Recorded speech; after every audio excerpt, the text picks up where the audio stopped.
All right. Welcome back to Campaign Gold, the 1,000-year before Quest of the Descendants. Solid of the Ancestors. Quest of the Ancestors. The descendants will be able to sort of recall the footsteps that their ancestors once trod in. So, Haedrig, can you talk about the origin of your character and then how you got up to the city of Havar'ti, and then sort of like what mission are we on right now? What are we trying to undertake? Well, the mission we're trying to undertake is retrieve a stolen Mastercraft Dwarven axe, which is, if anybody's ever played Dwarf Fortress, something that you want to get back when you're a dwarf, because, man, it put a lot of dwarf hours into it.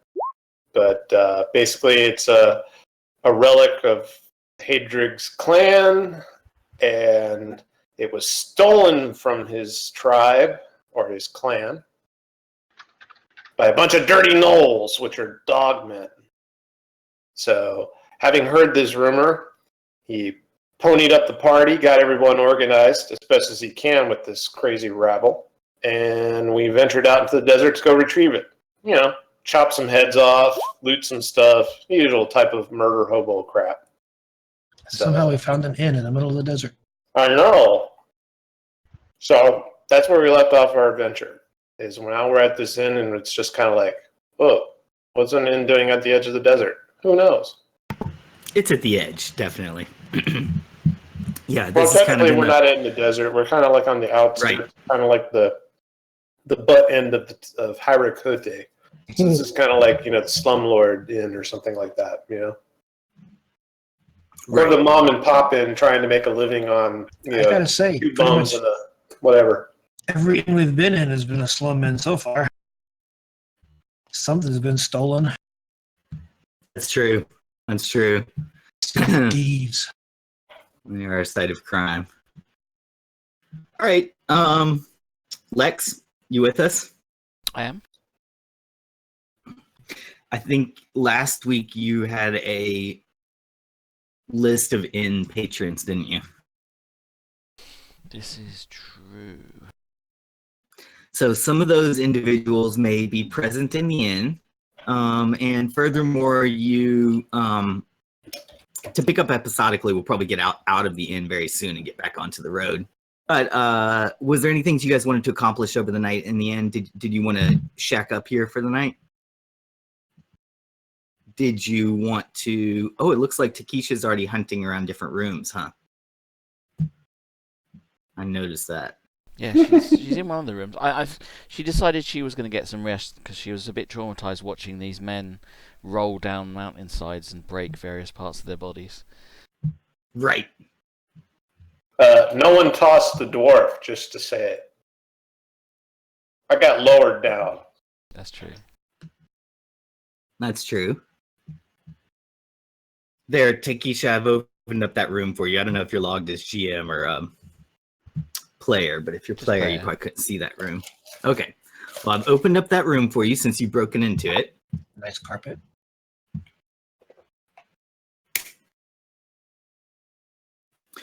You may do some thieving of the room. This is a room that is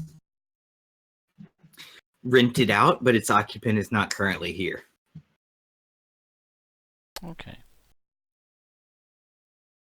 I'll have a look through the stuff to see if there's anything interesting in here. Trying to think of what would interest you in particular. I know treasure will, and there is, I think, a locked treasure box. There is some paperwork and notes. As you start shuffling through it, you're spending some time looking to see if anything catches your eye or gives you any clues, and I'll give you an idea if you find anything. It all seems banal and boring right now or unrelated to any quest that you're on. Depending on what your goals are, I guess you could find some personal identifying information about someone there. Some interpersonal dynamics. I'll leave the notes, I think, and go over to the chest and check it out, see what's going on with that. All right. Easy for you to tell me which thief skill you want to use on it. I will attempt it. I'm assuming it's logged. course. Alright, I will try and pick it. And I fail.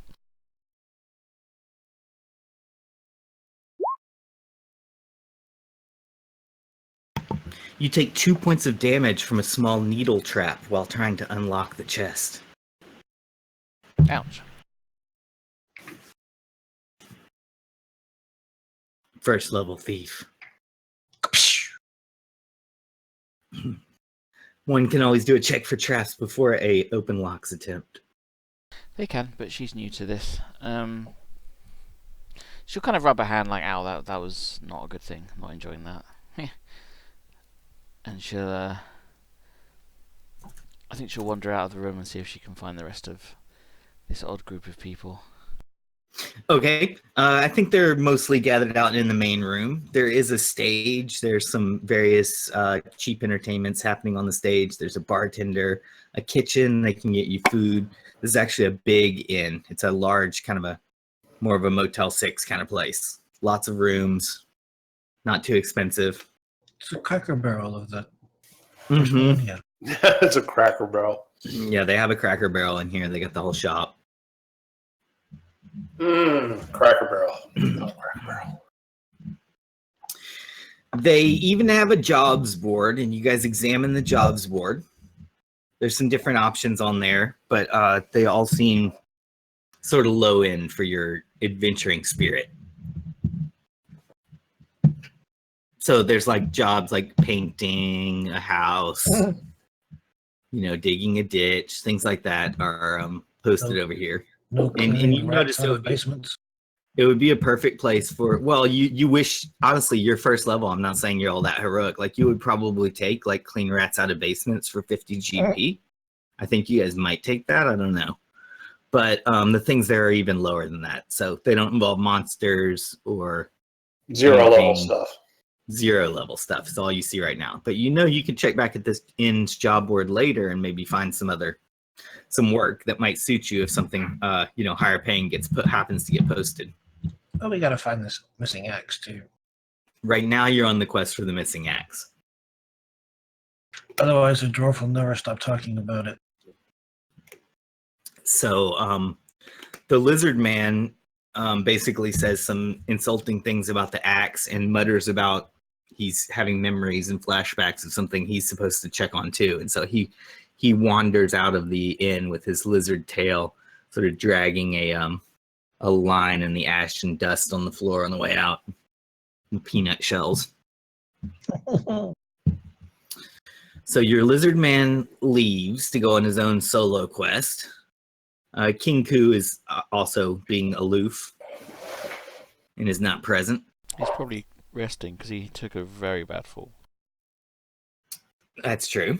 But Haedrig the dwarf is on the quest for the missing axe, and he's gathered a small party. He's supported by a special kind of dog who grows larger in battle, a wise hound called Havar'ti, named after cheese, and an enchanting and buff Greek toga-wearing man. You also have a priestess thief lady, but she's sometimes she's there and sometimes she wanders off on her own when there seem to be marks and targets nearby. Yeah, there's all no four of priest you. with Go on, Lex. She's not in her human form, so she looks like the fox, and she's not wearing the priest outfit. So she's just this random person that they met and said that she would help. Fantastic. So she's. Wait.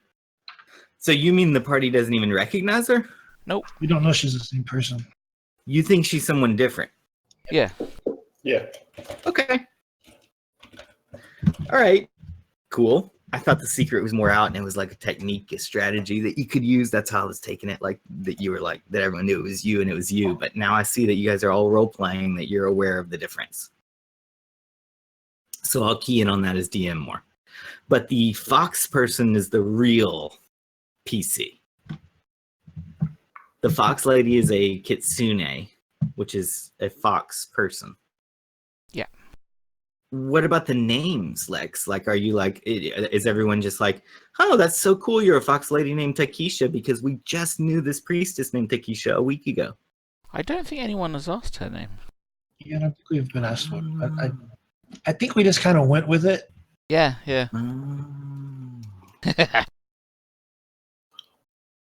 Well, I don't think we have put 2 and 2 together because it's just kind of like, you, Fox Lady, go do this. You, Fox Lady, go do that. Okay. That's pretty much true. All right. It's up to you guys to RP that however you want. Just remember, though, that it is sort of episodic. So there's presumed to be like overnights of campfire time. And even at times like weeks of like working together and sort of, depending on who you are, different people have been in different parts of town. Haedrig's base in Havar'ti has been the dwarf bunker. Yep. And a couple of other people have been there together. Takisha and Havar'ti have sort of come up together in the town, so they know more about each other. Havar'ti certainly can smell scents and knows that the priestess is the same as the fox lady. Oh yeah, he knows that. Yeah, the dog knows, but he doesn't often speak in common. And he's partial to the fox lady to begin with. So the toga person, Adrian and Haedrig are the two that are the most currently sort of like deceived by the in and outs. Okay. Wow. So your skill is in disguise is that distinguishable? Not that it looks like the same face with a different outfit on, but even your facial features change. No, it's a racial spell that's always in effect, which I can use or not use, because Kitsune are generally secretive, so they've usually got 2 identities, and when the spell is up, I look like a human, just a human girl. When it's down, then I look like my race, so I look completely different in every way, in between the 2. Obviously height is the same, and rough build is the same, but I look like a different species. That's really cool. Okay, so it's not a like alter self or disguise self spell that you could take on 10 different or any different form you could think of. It's 2 specific forms that you switch between. So that's sort of like look. Is it a form of lycanthropy? Are you a werefox? No, when I'm got human form, it's a illusion magic. It's literally a spell. I don't physically change at all. So if for some reason someone, while I'm in human form, petted my head, they would feel like ears and be like, what the heck? But they wouldn't be able to see it. It'd be really confusing. Okay. And if someone's super high intelligence that they can see through low-level illusions? Then they would probably see through it. Okay.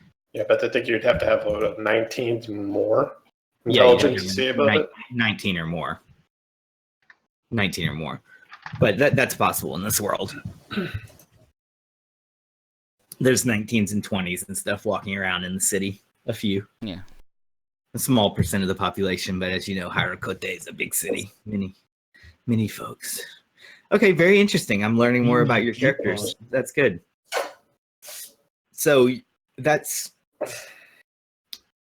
everybody's on the same page about that, and that's left for you to reveal to them as you wish. So anyway, Haedrig, you're on a pretty simple mission. Get the Masterwork Axe back from the Null Cave. And you've gathered this motley crew, this little party.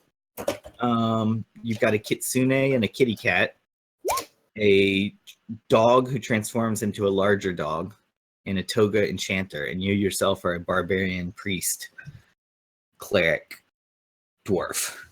All right? Yeah.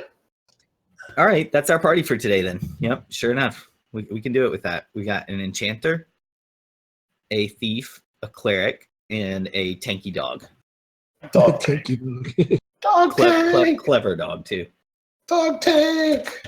We're gonna hook up a sled and just let the dog pull us. Hey, So fuck you don't literally even have play. you literally have the 4 basic classes covered. You've got a rogue, a priest, a mage, and a warrior. Good. That's good. Yeah, we got it covered, man. We're good to go. So, after healing our Koo's injuries and his broken body, I'm a little tuckered out. So I think for tonight, all Haedrig's going to do is pretty much eat, drink, and then hit the hay in a room somewhere and sleep. Unless anybody else needs healing, and then I can use my last spell for the day on them. Oh, I appear to have injured my hand, and I'll offer my slightly furred hand, and it's got like a little puncture wound on it. It's nothing big, but it kind of hurts a bit. Possibly Chibba Kit might have swiped you or something. Yeah. Okay, why not? Since it's the last spell of the day. Yeah, it's like last call. Last call for healing. Last call for Dwarven Ale. Last call for alcohol. Okay, 4 points. There you go. Thank you. Your hand be healed. Extra hand. Now bring me another taker of ale so I can get my drink on. She grins and she gets up off the chair and says, "Okay, that I can do." She wanders over to the bar, and she'll order something very. She goes over to the bar, goes to the barman, leans across, and she grins at him and says, "What's the strongest ale you've got in here? And not the usual stuff you hand out. I mean the really best stuff that you've got." Jacques the bartender says that if you see these 3 kegs over here in the corner, one of these 3 kegs, is one that's kind of saved for holidays and stuff. They could, he could tap it right now, but he wasn't planning to. He's aging it. Is it powerful though? Is it strong? The strength is a variable, and it depends on how long it's been aging for, also. And it's been aging for 3 years. He's had it there for 3 years. So it would have to be, sampled to see the potency. Are you looking for intoxicating potency? Like alcoholic potency? She'll thumb one furry Higher thumb proof. back towards the group and say, "See the dwarf over there? He's had a very long day, and he needs to get what dwarves need to get. So you got to have something in there that has a bit of the old kick to it."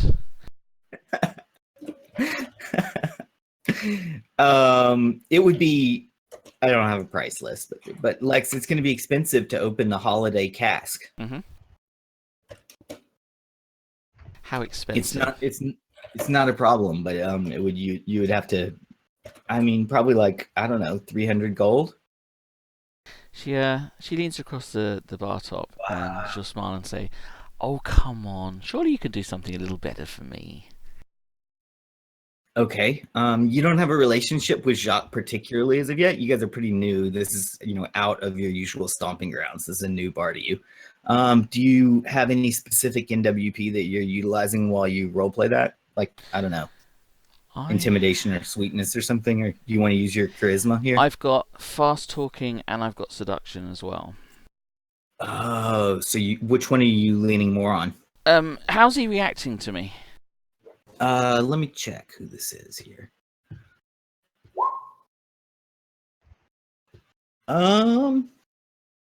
He sees you as a foxy lady from the desert, so Foxy.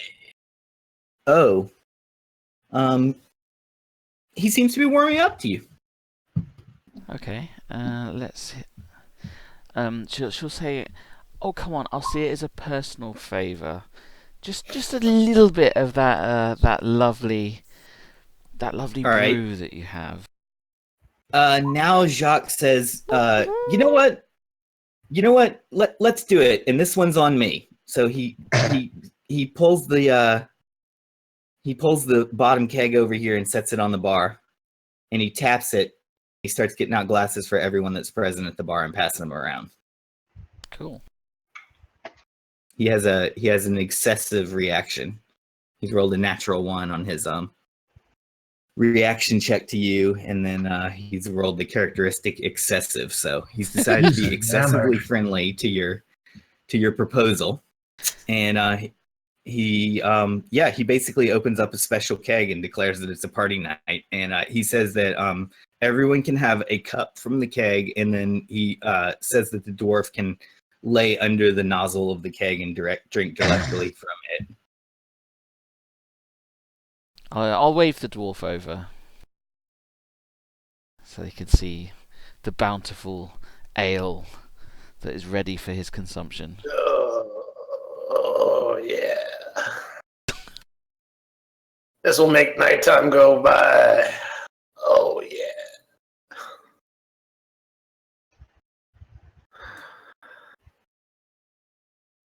So I guess I'll take I'll test it first to see if it's actually worth consuming in large amounts. Yeah, I'll watch for the dwarf's reaction.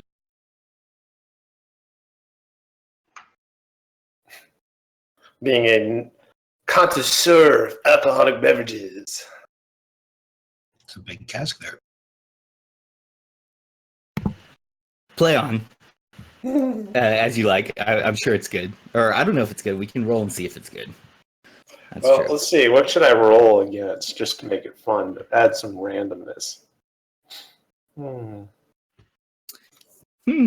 right. Well, we'll just go with the 50-50 if it's a good result or a bad result. That's fine. So roll a D100 and 49 and below. Bad. Hey. Okay, so you got a bad result, and you can help me narrate it from there. I don't know that much about kegs of mead and strong alcohol and stuff. What would happen if it was perhaps not the best result? Well, he would, take the mug, take a big swig, kind of swish it around, and then you'd watch as he's swishing it around in his mouth, his face goes sour, and he leans over, turns to the side, leans over, and goes and spits it out on the floor. And goes, "You call this good? I wouldn't even use this swill to degrease a goblin cruncher."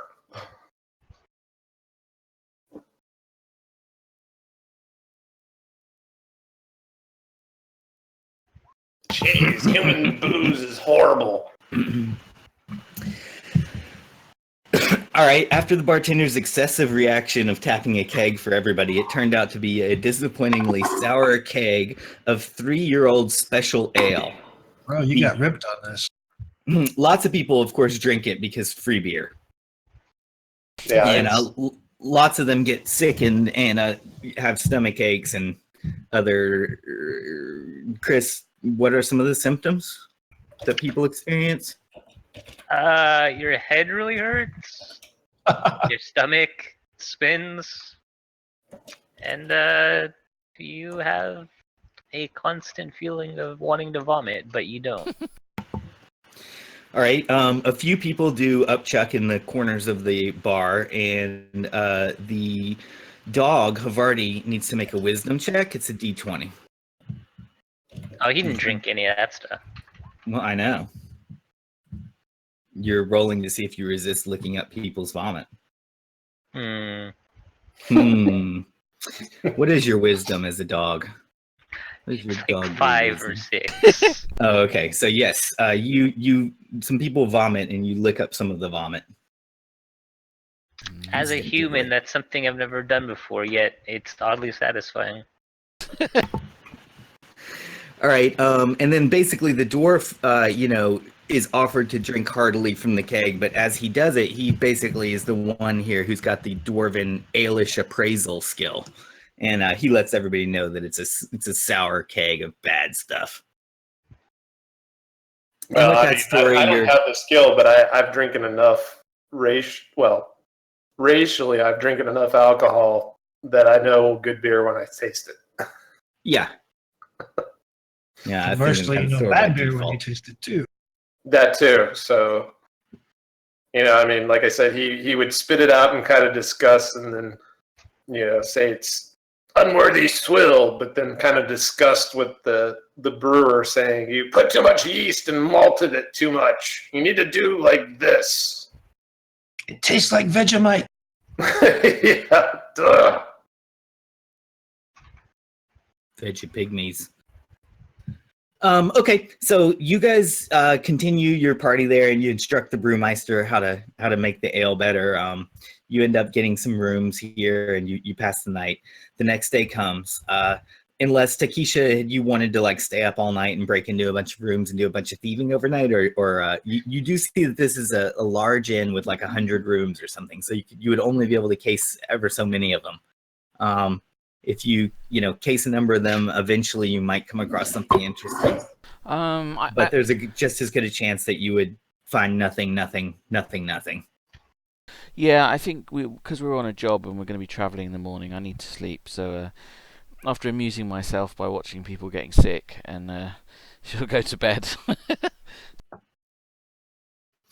Let me gather the actual tokens that we want out on the map. Or actually, they're probably already out there. I don't know. Has anybody changed hit points on the current token? Not me. Okay.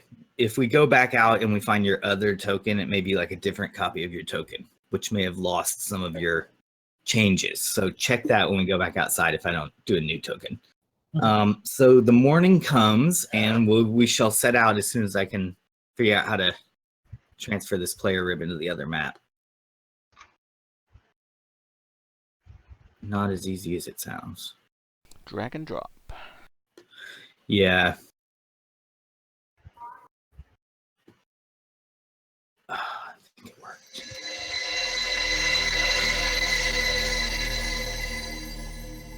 Okay. Ignore your token that comes up at the top of this map. It's sort of like a default old copy. I'll ping us to the actual spot when I can find it. This map is huge. Yay, we got pinged. As you guys got to the outskirts of town last week, it was pretty cool. This is kind of the edge of the desert, and this is kind of when you climbed up onto these buttes and started existing on the edge of the deserty land. But you later encountered a huge cliff over here, and you climbed back down. Lex, did it drop you on the new map? Yep. Okay, good. I guess the stream's on slight delay then. You guys went through this maze garden over here. And Erik noticed there were some creatures in the woods on the north side of that garden. So if you guys wanted to get into some random encounters, there might be some out there. Then you guys went into the Cliffhanger Estates Squirming Squirrel Inn, Motel 6, with the sour ale. And now the next morning comes, and you all feel a little stiff from the bad, overly yeasty drinks the night before. The sun is a bit bright in your eyes. It's unusually hot today. There's some clouds floating through the sky that occasionally pass the sun and give you a little reprieve, but basically the clouds are small compared to the scathing sun that glows around them and shoots through them. The PCs talk amongst themselves about getting going for the morning, with the dwarf taking a commanding presence, a ready presence. We need a token for Havar'ti. You fairly well know that the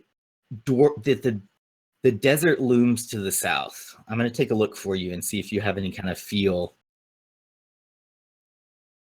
for whether you want to go straight south, southeast, or southwest. I don't know if you guys have an instinct. I'm going to say that it's probably known.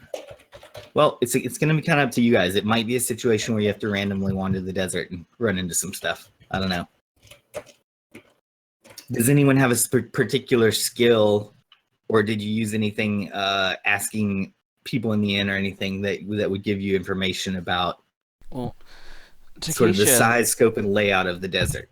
It's a big desert. Takisha was born in the desert, so I imagine she'd know the area roughly, like the rough sort of direction.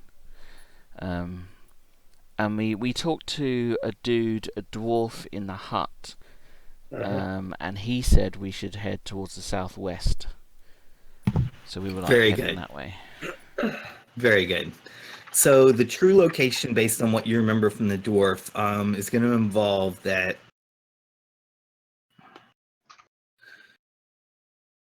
Let me check. Did you roll for the dwarf correctly leading you or misleading you?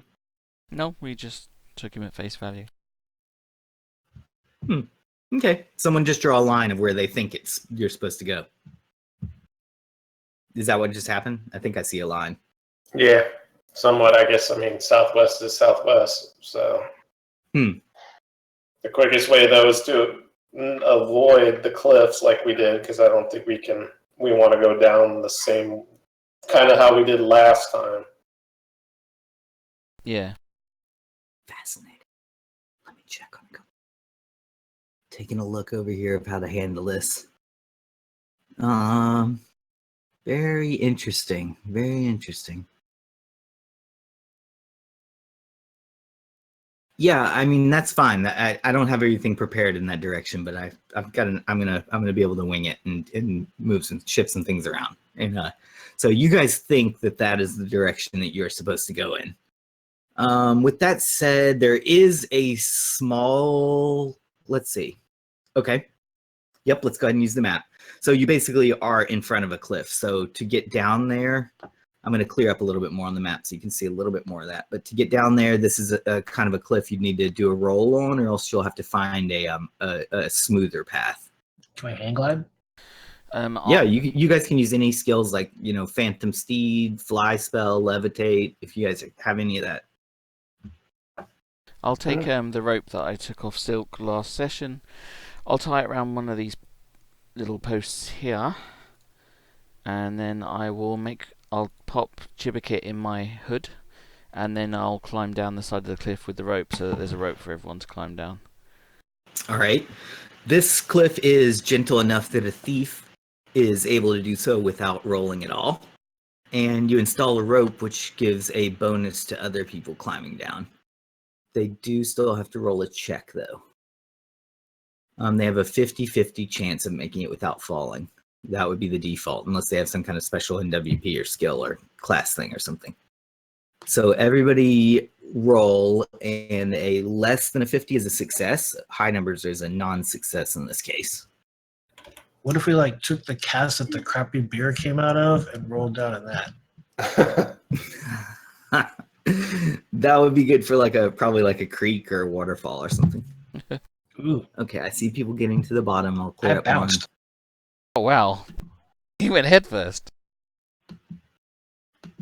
You take 1d6 damage. You can roll your own damage. That'd be cool.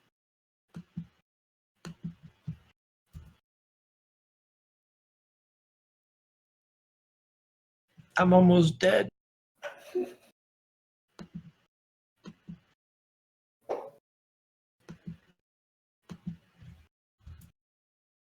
we go. All right, now you're in a valley. You guys are getting into a valley. Did anyone else fall down? And so Adrian took a bad tumble climbing down the rope. No, you're not. I dust you up with the healing NWP. Woohoo. Haedrig heals you. I'm having a scroll. Natural healing. I'll be pick you up off the ground, check you out, make sure nothing's broken. Smacks him on the rear end and says, "Yeah, you'll have a few burgers. Go get to it." How are we keeping the HP in again? What color? Blue. It's not staying the same. From the previous map to this map, or within this map? Right, within this map. It's not retaining your number if you change it? Nope.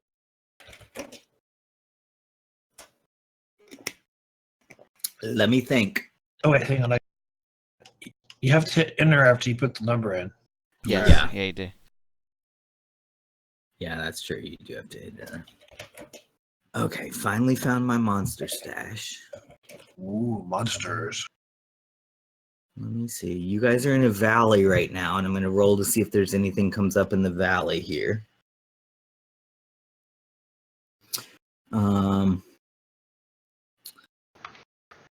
While you're down in this valley, there are different bushes and plants and weeds, things growing, and there are also some bees and wasps.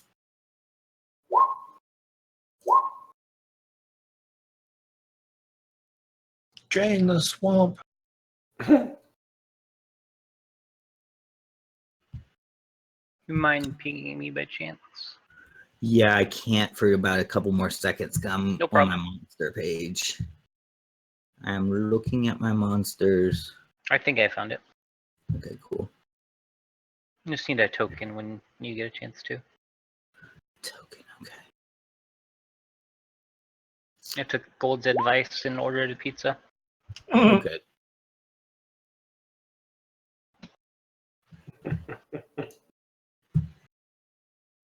Make sure you eat it before the husky gets it. Does the end of your headset glow? The microphone piece? It looks red. When it's muted, yeah. Oh, that's cool. There's just a button on the side I press. Mutes and unmutes it. I just thought, how's a dog going to get down the rope? He's a dog. He can do it.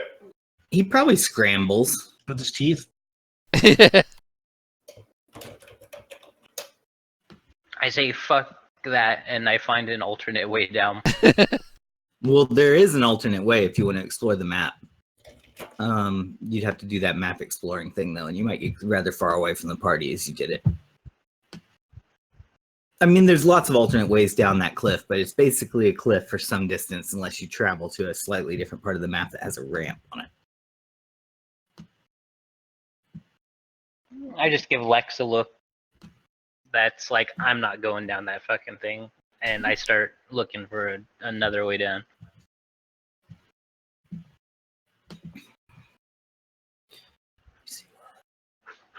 Oh, you don't have a token, so that's one of the reasons you can't indicate.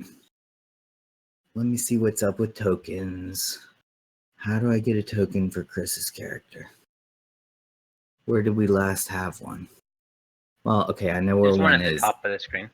There is one at the top of the screen. It's just one that's like somehow broken. It won't let me copy paste it. So I'm gonna have to bring. I guess I'll bring that one. Oh, now it is letting me copy paste it. Okay, good. All right. I retested it like 2 days ago, and it was still broken like last week. But let's see if it's works this time. 1 second. She'll, I guess she'll look at Havar'ti and just be like, oh, come on, man, you got to work with me on this. And she'll get the rope and just kind of lash it around his waist. And Nope, he's not having it. come on, Nope. Havar'ti. If you run off and get attacked by things, you're going to spend all day eating them. We both know this.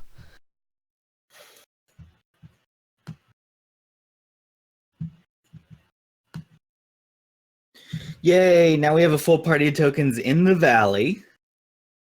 Ku and Iratex stayed behind. That looks good. Everybody can see the dog token. Oh no! Looks like some people can't. Or can you see it, Lex? It's not showing on the stream yet. I see it. Yep.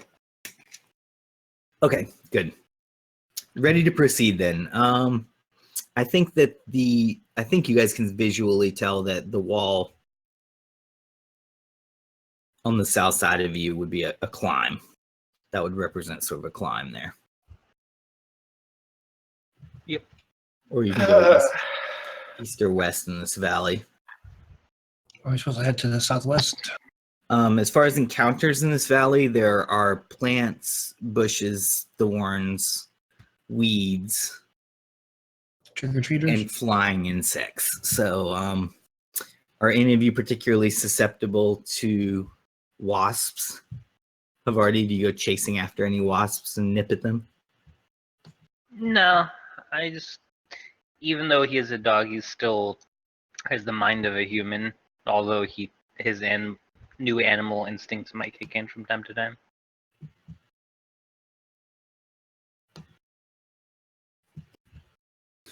All right, you guys are officially getting into the desert atmosphere here. So it's dry, it's dustier. There are fewer plants. You're going up and down over sort of like buttes and canyons. So that sort of explains why your view sometimes you're not sure what's over the next pass. Also, in some cases, small distances on this map sort of actually represent a longer period of travel to a new encounter area. So as you get to this encounter area on the this particular section of the desert, there's going to be something here. And you hear a loud buzzing to the west of you. Bees!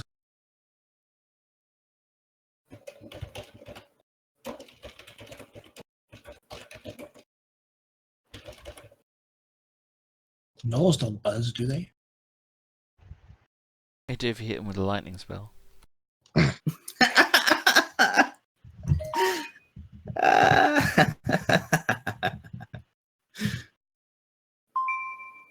So maybe there's some gnolls being electrified to the west because you hear a sound that's like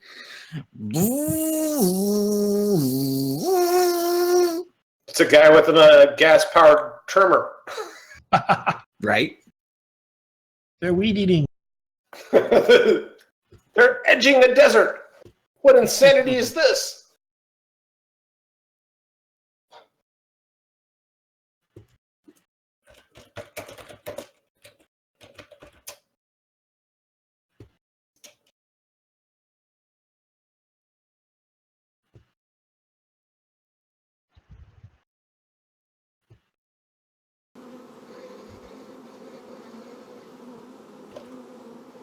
I hear the bees.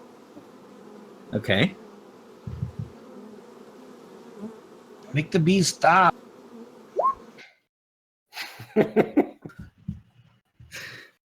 As someone who once had a bee curse, that sound is frightening. So, Bee curse? Havar'ti, let's see. First, let's get you guys scrambled up this wall over here. Havar'ti, did you eventually make it down into the valley with the party, or did you go the long way around? I would have gone the long way. All right. Okay. Havar'ti goes the long way around and probably has a number of delays and encounters along the way before rejoining the party.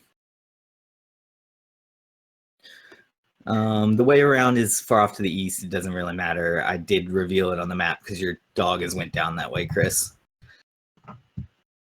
It's still dark for me.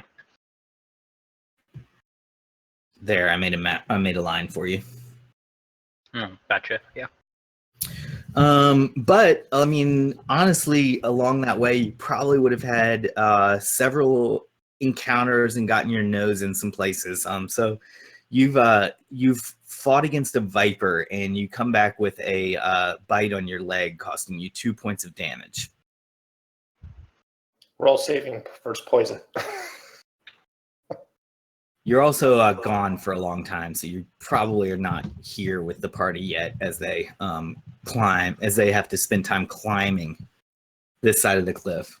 But they eventually make it to the top, and when you're up there, again, you hear a loud, what's another word for ominous? You hear an ominously loud buzzing to the west. Sounds like some large insects. And I see your token is just sort of sitting there lurking. Who's got the rig, guys? You run away, or you guys are pushing on to the west? I'll attempt to move silently. Okay. That's the wrong dice. Yeah, I'm not so silent. And I'll try and scout it out, so sort of head towards the buzzing noise.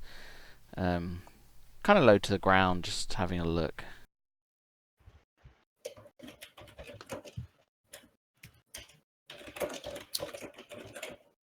You manage to see some large flying insects, and they look like wasps' legs. I think your character is probably familiar enough to tell that there are some giant wasps to the west. You haven't found their actual lair yet, but you see the activity of them. Okay, I'll head on a little bit and see if I can find this this nest or lair. All right. And about how tall is the cliff? I think 20 to 30. Oh, yeah, I ain't jumping that.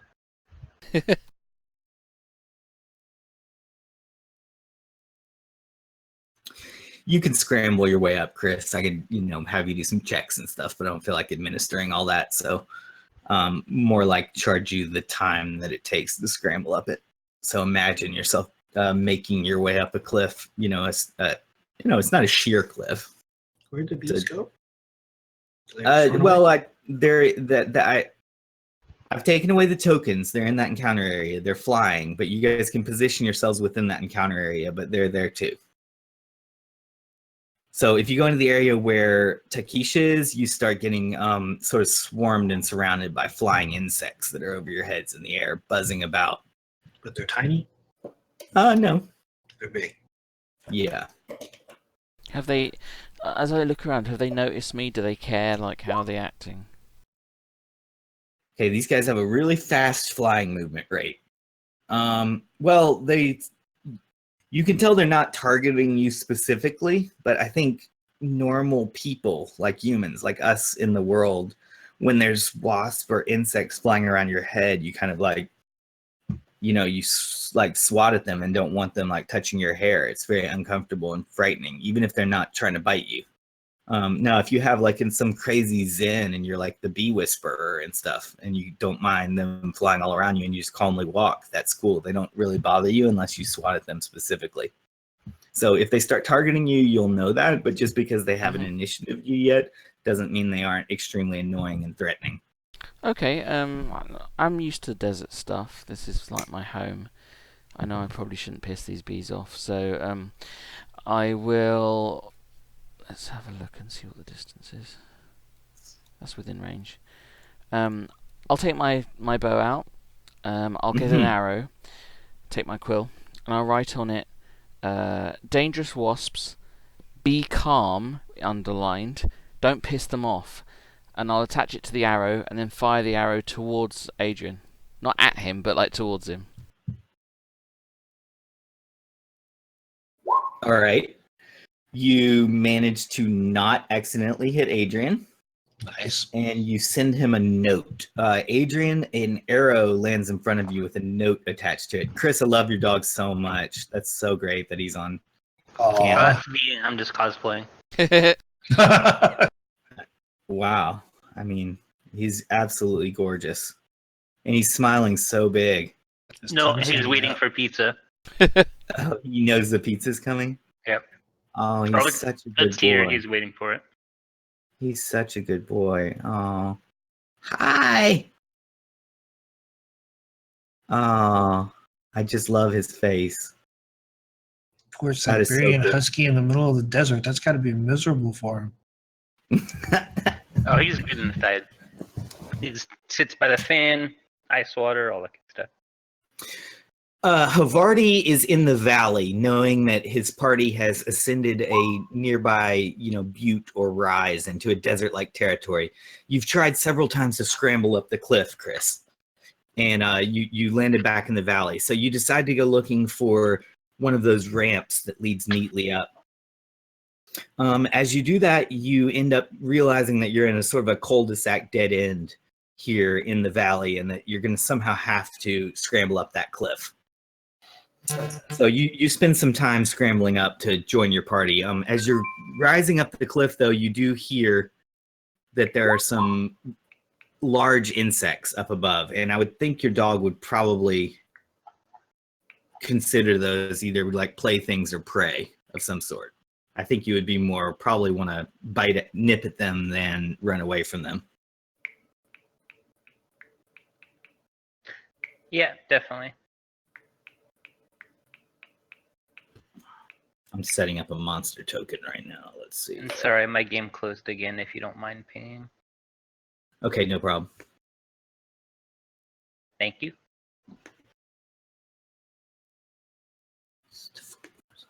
All right, here we go. Takisha, you know that these kind of giant wasps are known to be able to paralyze humanoids if they sting you. Okay. I'm going to remain non-threatening in every way.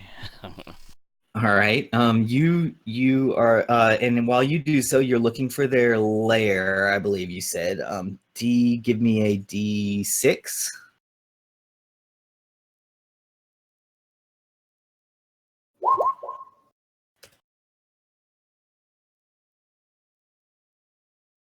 Can you tell me what it is? 'Cause I'm on a different window looking at a monster right now.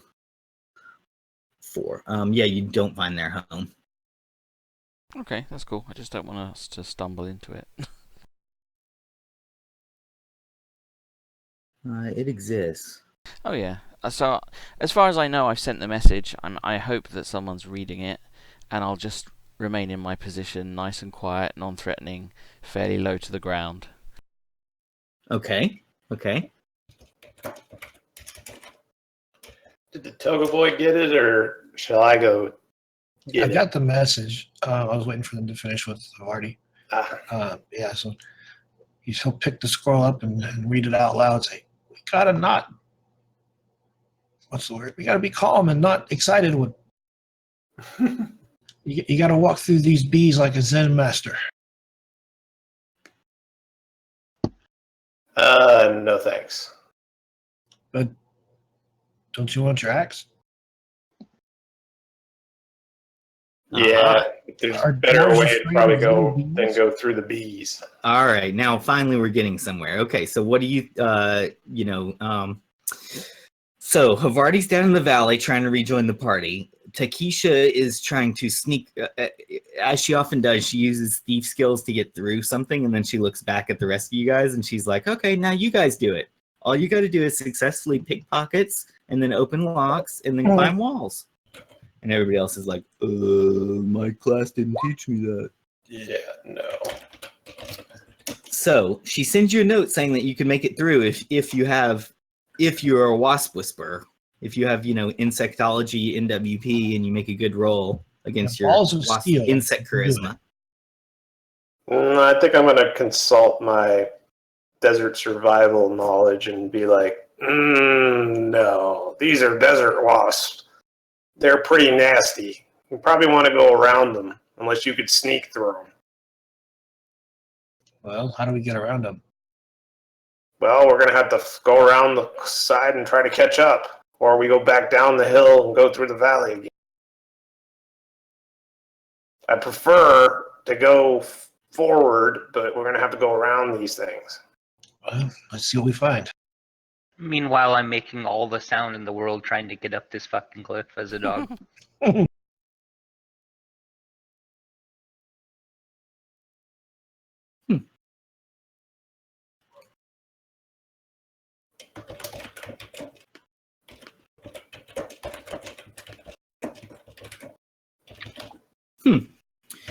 All right, I tried to run an API, it didn't necessarily work. Did you guys see a wasp fly around in a circle? Mm-hmm.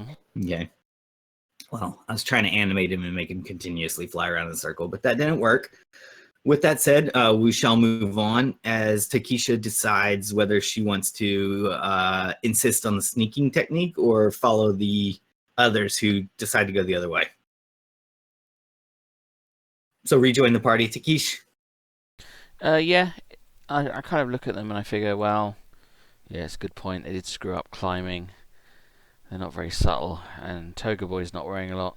I imagine getting a sting would be unpleasant. She'll make her way back through the wasps and rejoin the others. Be like, Indeed. Where's Havar'ti? That dog. Yeah, as you you hear the sounds of him scrambling, and you peer off the edge of the cliff here, and you see sort of some shrubberies and bushes shaking, and you see Havar'ti's head pop up out of there. He's trying to make it up the cliff right now. He's so going to appear in the middle of the bees and just be like, "Rah!" He's got that fur to protect him, though. You just hear like, "Arr, arr, arr, arr." Fucking pause. Arr, arr, arr.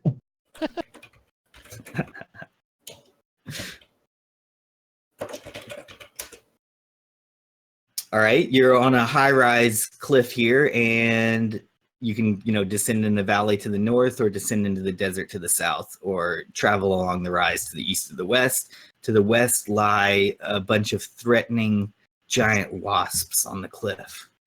Let me see what you see to the south here. I guess we might as well look around and see what we can see while we're here to figure out a better way. Looking from a high rise over here, looking off to the sort of the straight south and more south and directly south and southwest, you're starting to make out some sort of a desert temple complex.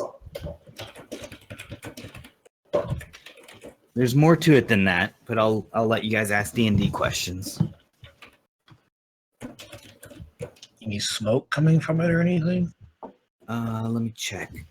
No, there's not smoke coming from it. There seem to be some stone, perhaps statues, perhaps think in the category of like, but somewhere between like the city of Petra or a Sphinx or Angkor Wat or Easter Island. So basically there's some sort of stone figures, large looming stone figures that look like they're actually buildings.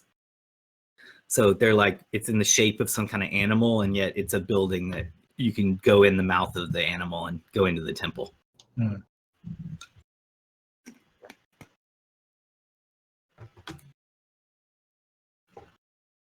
The dwarf wants to follow along the topography,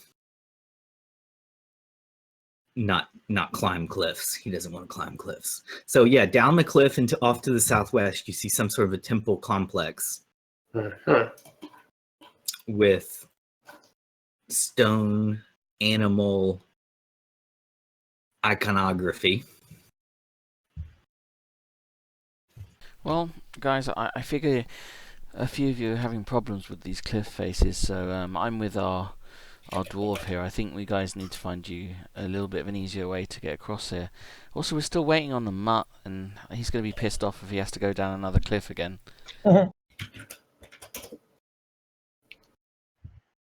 I agree, but Haedrig would probably kind of say, "What's that stone complex in the distance?" She kind of puts her hand over her eyes and she'll look. I've got knowledge Egyptian gods. Do I recognize any of the iconography? Yeah, yes. Help me out here. Let me whisper you a question, Lex. Yep.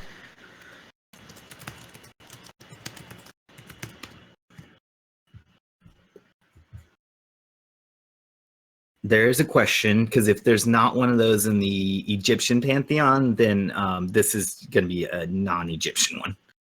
Yeah, okay. Well, there's already a temple. So some of the iconography you notice has been depicted in the murals in the you know how there's 3 temples in the downtown?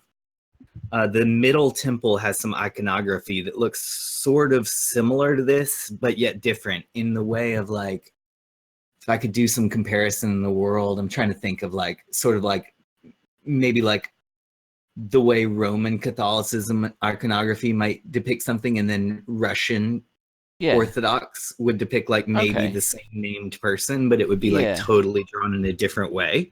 So you see some snake-like figures down there, created of stone, which if they had been drawn by the elite and literate temple people of the great, technological city of Harakoti, they would be drawn in a much more realistic 3D perspective and stuff. But these are like very primitive hackings of something like that. But yeah, clearly some sort of like old religion that follows a snake. Well, unless I miss my mark, it appears to be a temple, and there's iconography to the god Set. The others I can't quite make out. The dialect is strange. Generally, Set's all about destruction. Set's the deceiver. Set's the kind of guy you don't want to meet in a dark alley. So I imagine whatever's going on in the temple, unless the other gods are represented there too, but from this distance I can't really see. It's probably not a particularly friendly temple. Well, unless you worship Set, of course. I don't discriminate.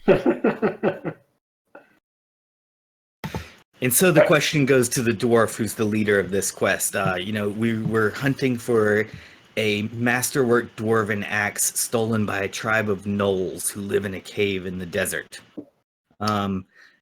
Your priestess thief has identified to the southwest there's some sort of a possibly evil temple worshipping of snakes. Is this the gnoll cave that you are looking for? I probably would say, off the top of my head, no. Okay. Has anybody seen that meme that's going around right now? Like, is this a so and so? It's got that little anime Asian figure on there, and there's a little yellow butterfly. I'm gonna have to make one later that says, "Is this a null cave?" That would be very funny. Is this a null cave? Okay. Did a religion check, so barely like, yeah. Okay, sure. Set you're talking about. Yeah, he's a bad dude. We probably don't want to go near it. Right. And did you succeed your check? Religion check. Yeah, my personal wisdom of 18. So I mean by 2. So I'm not too familiar with Set, but I know Set's a bad dude. Yeah. So you conclude that these are some sort of like possibly non-human worshippers of Set, like some I don't know what other words to use for it, but they're a different denomination than the ones in the city. But it definitely seems to be worshiping some sort of evil god, probably an evil base of some sort. And, if it was a null place, it would probably have some dog gods or something. But this place looks real snaky and cactusy. Cactusy? I don't know, deserty. I guess I was gonna say jungly, but it's not really jungly. It's really more deserty. So I guess we don't want to go south. We just want to go. Do we want to go down this, hill? Yeah. You can try east if you want, or you can go down the cliff. Yeah, Haedrig, you want to try east? I mean, it's up to everyone else. I mean, it's probably just easier for us to maybe see where this goes before we can. I'll follow the dwarf. All right. The dwarf is a dwarf. All right. I really enjoy clearing out the map for you guys. So, let me know if you feel I don't clear up enough or whatever. Just waggle your arrow. Okay. As you come to this, there's another large section, a huge section of desert looms before you to the southeast. And, it's terrain that some of the characters have crossed before, and it was brutal. So all that stuff's kicking in here with you have to drink extra water. The sun's beating down on you. You try to seek shade and you can't find any. The noonday sun is brutal.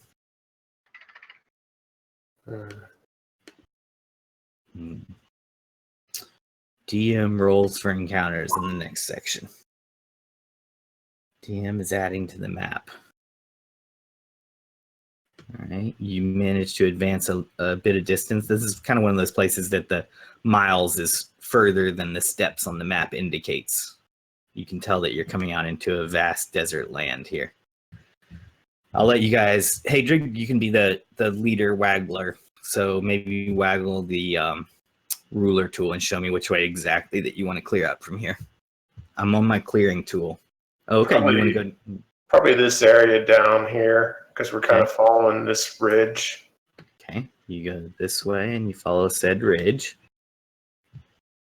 Havar'ti finally makes his way up, and he has like tufts of hair missing and covered in dirt, and rather pissed off. I'll give him a drink from one of my bottles. I don't want him dying in the desert. Minutes before Havar'ti rejoins the party, a hawk flies overhead and considers whether or not Havar'ti is prey. Havar'ti, instead, you see the hawk veer off and start circling over some other meerkat nest that's nearby. And it goes to target them, choosing to, of course, avoid the large dog. All right, Haedrig, I've rolled a couple encounters for you guys, so that's why I don't know if it sounds boring, but I'm letting you know about some non-encounters that you go through before you get to something else. I guess we'll keep going south. I mean, the goal is to follow the ridge, because at least that's moving us further south. I guess you basically said it's like noon, so the sun's at its height. Yep, it's brutal, and you're out in open desert now. As you can see from the map, there's nothing, just open desert. All right. Let's see here. Haedrig, roll a quick dex check. Okay, that's a pass. I'm surprised on that one. All right, good job. You've dodged a snake nest as you go along, a viper nest. You took awareness of it. Lead the party around it successfully. Well done. All right. Waggle token, and I'll open up another area. I guess Waggle. we'll go. Do you want to go? Guys, want to go? Start going west or east? Well, west would be following this. Probably west, I think. Okay, Because they said it was to the southwest, right? something like that. All right, you find another cliff to your south. How high is the cliff? 30. Oh gosh, actually this one's this one's like 60 feet down going south. It does have ledges if you go off to the west. Well, I'll tell you what, guys. I'll go up there and have a look because it will give me a vantage point. I'll be back, and she'll start scaling the cliff face. All right. This is not a sheer cliff face, so you can successfully do it. You do know there's some kind of, as you go down, you know there's some kind of a cave entrance at the bottom of it over here. So there'll be some kind of cave there. There's something dead at the bottom. All right, I'll clear up more for you. You're doing a good job there. All right, you can see most of the cliff face now. All right, if you do end up climbing all the way to the bottom, it's not a challenge of rolling for you, but it takes a lot longer for your person to descend the cliff in game time than it does for you to waggle your token down there with click, click, click. Then so you're now, at the bottom of a 60, 80 foot cliff. So when you want to go back up, you got to say like, hey, everybody chill out up there for an hour and then I'll be there. As I'm on the top and I see the entrance to this cave, I'll hook another arrow, put a note in it, write in the note, cave found, other side of this ridge. Not sure how you guys are going to get up here. Maybe climb? ? And then like a smiley face.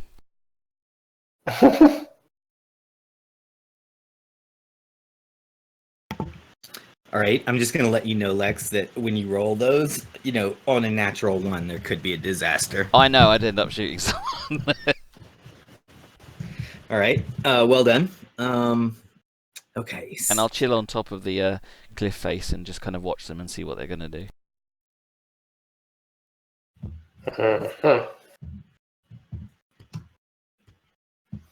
So, Haedrig, steep cliff leading to a cave at the bottom with some bones outside of it. I would post the meme again. The meme says, is this a null cave? They are the bones of some kind of a magical steer.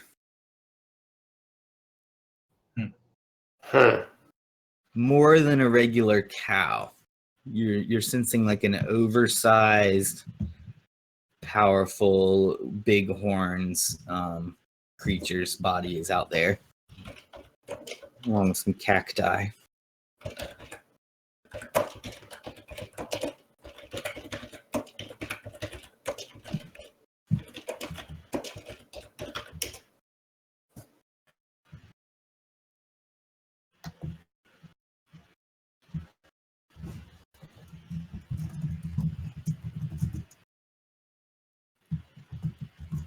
I don't know, Jesse. I mean, it's a pretty steep climb. So difficult climb. It's worth. So basically in D&D, like if you fall 10 feet, you take D6 damage. If you fall 20 feet, that's 2D6. If you fall 80 feet, that's 8D6. Yeah, that's killing damage. So I don't know if anybody has a fear of heights in real life, but I'm rolling some fear of heights for your character. So as you look off the edge, you think to yourself, oh, I could take these amounts of damage. Nope. No, I mean, I know I can't take 8d6.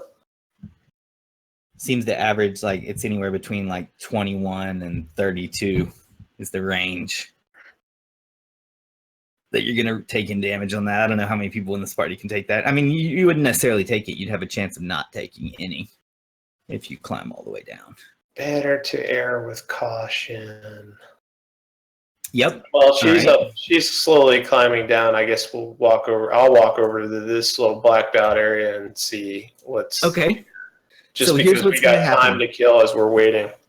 Yeah. Probably what's going to happen is I would think it would be getting on towards later afternoon or evening now. So I'm going to clear that area and then roll to see if there's an encounter that comes up in that area. And then again, I'm emphasizing that more time is passing in the game than is passing for us in real life. So it took you a while to hike across that open, expansive desert, from when it was noon earlier. And now Takisha's climbed down and climbed back up, and that took over an hour. And now you explore this western, what can we call this? What is this? A butte? Yeah, and is the elevation going up towards the arrow or back? Is it going downhill, or is that's all down? downhill? That's down. Okay. So all you're this pointing is there's down below us. Okay. Yep, you're on a high point right now. You're on a high rock outcropping right now. And so, there's a limited range of vision, but that evil temple is off to the west. There's a cave to the south. There are some rises on the cliff that might make it easier to climb down if you went west instead of directly south. And I'm trying to think if there's anything I'm not thinking about here, Solid, in terms of ways that any of the existing players would figure out where you're trying to go. Does any of you have navigation, astrology, a map? No. Okay. You'll have to keep searching then. Of course, we're playing because it's not a railroad, and sometimes people don't tell you where your target is, and you have to wander into different places trying to find it. So you guys are exploring to see if you can reach this cave or not. And but you do need to plan for a night in the desert at this point. There's not going to be enough time for you guys to retreat out of the desert, cross back through that valley, and go back to that hotel. Well, I mean, the goal, is if we can make it to the cave will offer at least something. If we have to clear it out, we can clear it out as long as it's nothing too nasty. Oh. Yeah, I was going to say, because I'm sure the monster cave would offer lodging and ale and stuff. No, it's not so much that. It's more of like, so we're not going to be out in the freezing cold come nighttime. And not in the glaring heat. Gotcha. Okay. So you elect to push on through because you still have hit points and spells and stamina for the day, even though you know that it's getting to be a time that you should have a camp set up for reasons of you guys can make camp if campfire, you want. Like maybe protection, like at night, like if you're Adrian and you can't see in the dark. Chris, how well do dogs see in the dark? I honestly don't know. I know cats actually are really good at seeing in the dark, like way better than humans, way better. Our dogs see really good in the dark too. Do they? Okay. And so Haedrig, being a dwarf, has improvision, so that helps traveling in the night. Takisha, what does a kitsune got in terms of night vision? Infravision. All right. So only Adrian is, be like in the dark, disabled by the darkness. Yeah. Of course there's starlight, moonlight, but it's not like you're totally blinded, but you can't see as well in the night and can't see threats coming up from 15 feet away, like a wolf or something 15 feet away. I think the question is, if they can't get to this cave mouth before night falls, I think they need to make a camp because they're going to get very cold very quick, especially Toga Boy in a toga.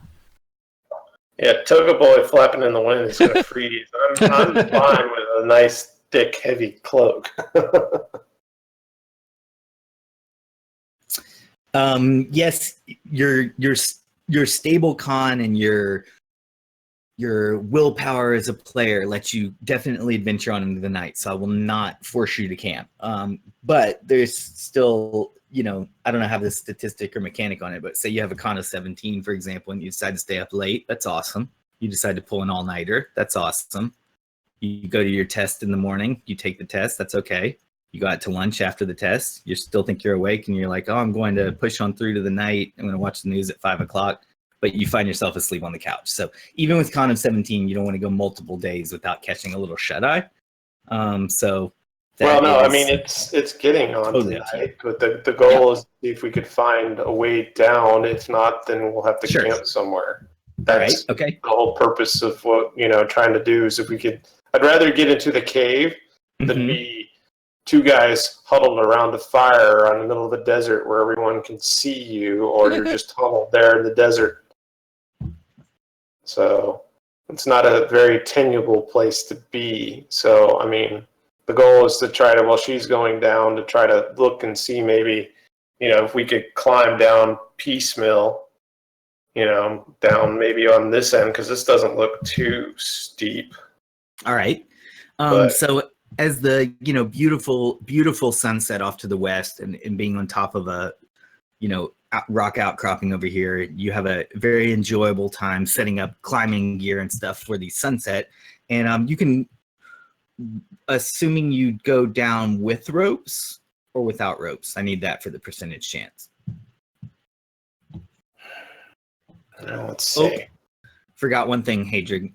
During this whole roping encounter, while you're trying to get down and everything, I had promised to roll to see if there's an encounter on this butte up here. So while Lex has gone down and two of you are setting up ropes to climb down the less high cliff, I check to see if anything happens.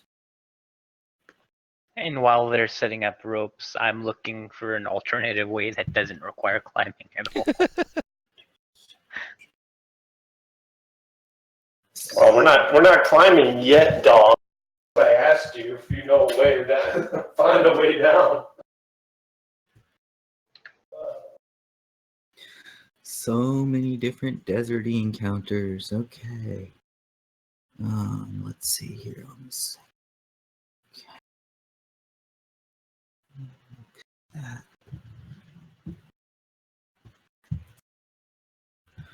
Okay.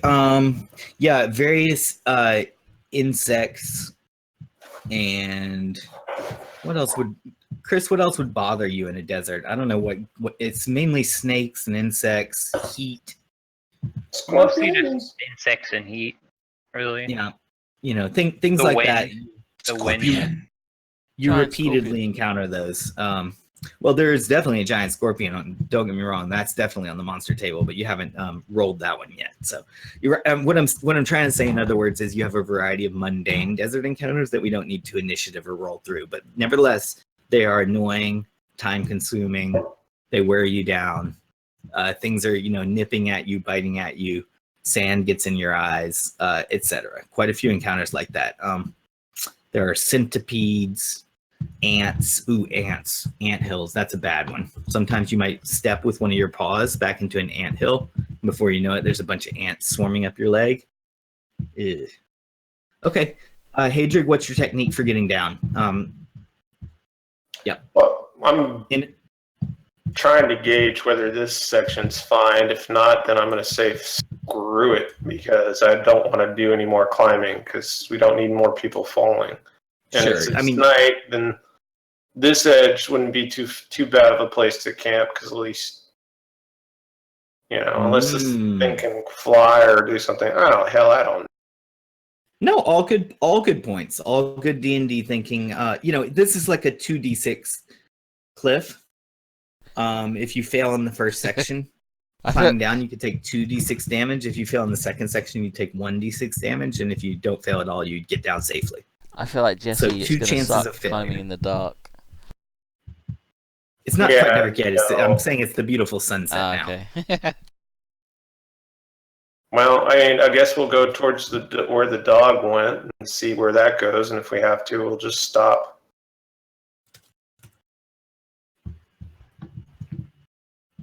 Okay. You, instead of climbing down, as I thought you were going to do, you elect to explore eastward. Yeah, I mean, it's too much of a risk when it's a cliff that could possibly be fatal. Havar'ti will look over the edge of the cliff, let out a loud bark so that Takisha notices, and then he'll start walking the other way, so he notices like, hey, we're not coming down this fucking cliff. I freed up another area to the southeast of you, and again, what I've cleared up on the map represents an area large enough that once you move into it, I'm going to roll and see if any creatures come across you while you're there. While you walk that way, you notice a very high cliff to the southwest of you that leads down to some bones and Takisha's character on that cliff face. You guys are still following the cliff wall.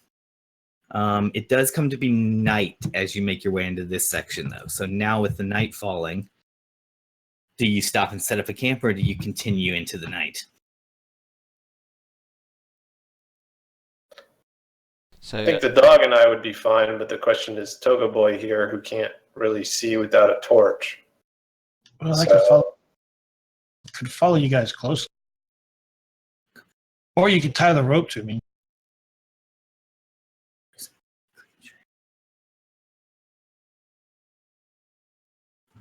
Guess I'll consult with the dog and look at him and go, what do you think, boy? You think we should press on or should we stay? I know you and I could do it, but what about the Toga Boy? Yeah, Havar'ti isn't paying any mind to you guys. He just keeps going. I mean, you guys could tie the rope to me and I'll just follow you. Yeah, I guess we'll do that. I'll just tie a rope to you or whatever. watch your step.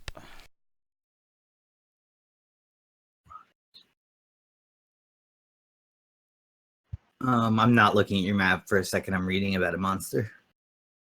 Or a desert creature, I could say. So I think as Takisha got the bark, and she knows that bark, that's the I'm not fucking doing this bark. It's quite a common bark, actually. She'll get her bedroll out, because it's getting dark.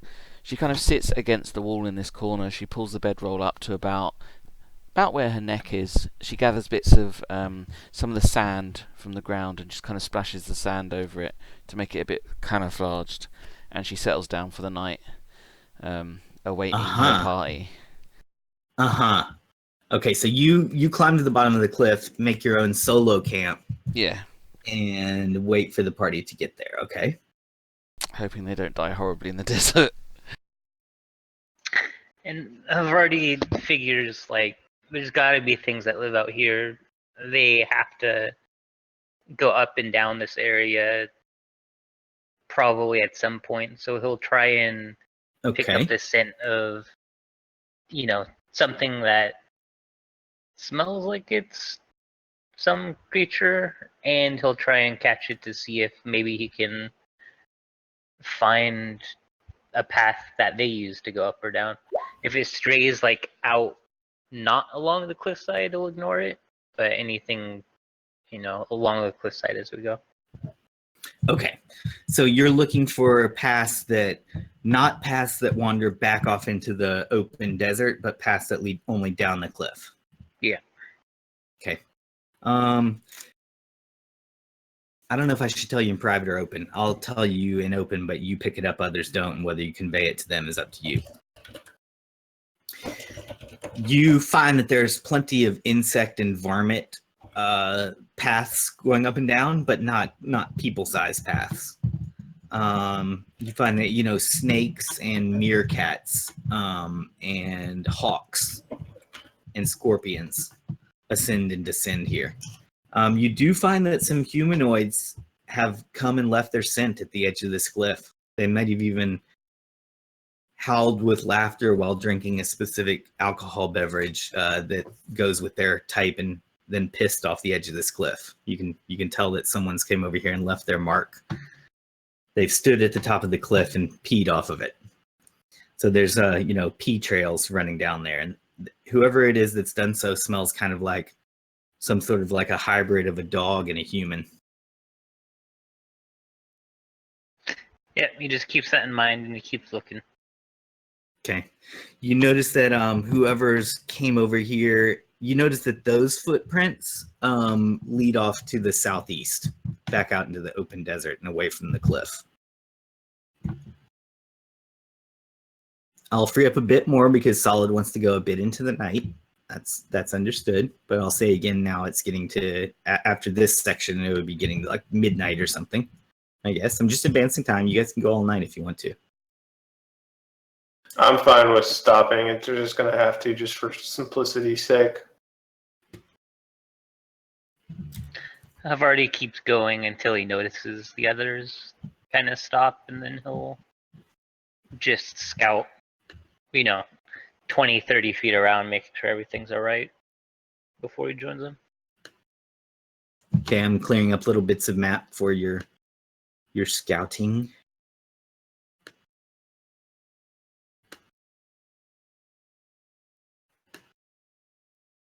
All right, there, you scouted a bit in all directions. So there's a lot of open desert in all directions. You can tell you're still on a high point from the way the wind blows through. You can tell that you could kind of like, if you go east or west, you'll probably have to climb down somewhere. But maybe there's other ways. You just haven't finished totally exploring yet. Do you want to explore all night, Havar'ti or anyone? If they're setting up camp, I'd probably just stay guard. All right. X mark your camps on the map. Takisha, you can X mark or draw yours, and selected by accident. Yep, big X there. Yep, that's a huge camp. That's fine though. Okay, so there's Takisha in a hidden camp. Let me keep seeing. I know what happens. Okay, describe your camp more so I can see what happens. What provisions do you have, Haedrig and Chris? Mine would just be whatever I scavenged along the way. So I'd probably eat some of the snake earlier that bit me. I got about a week's worth of food and about 3 water skins. Okay. Also describe the you consume some of your water, so water supplies, are getting lower. Describe also, please, things like your tarp, bedroll, tent, cabin. I know when we're higher level, we all love when there's like a mage with the party that casts like a Leomund's hut or shelter, secure shelter or something, and builds this magical cabin for everybody to sleep in. That's a lot of fun. Right now, you're kind of under the open sky. Do you guys carry bedrolls? Do you have a tent? I haven't ever heard anything in this party about like a big military party style tent or anything, so I think it would be individualized. Maybe you just lay directly on the ground. I guess we'll go person by person, but tell me if there's anything collectively. Okay. Well, I'm trying to picture the encampment. So what Takisha's done is she knows that the sand will eventually move. So standard desert survival, she's gone into this little corner here against the side of the face, and she's got her bedroll and she's got some sheets as well, and she's piled them up against that face to make a kind of, almost like a kind of covering, which she then takes handfuls of sand and actually puts the sand over it to give it a sandy look to it. And then inside that, she'll sort of put her bedroll out, put Chibba Kit in there, take a little bowl out, make sure Chibba Kit's got enough water, feed Chibi some water and probably some dried meats that we've taken with us. And that's basically her camp. So she's got like a little hidden camp going on. And no fire of any kind.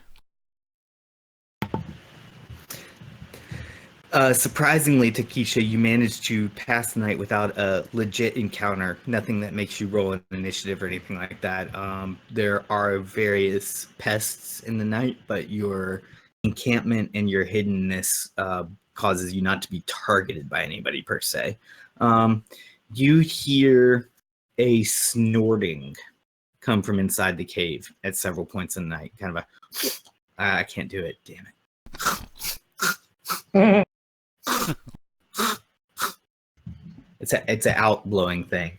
Wish I could do it, and I can do like a, but that's sort of the opposite of it.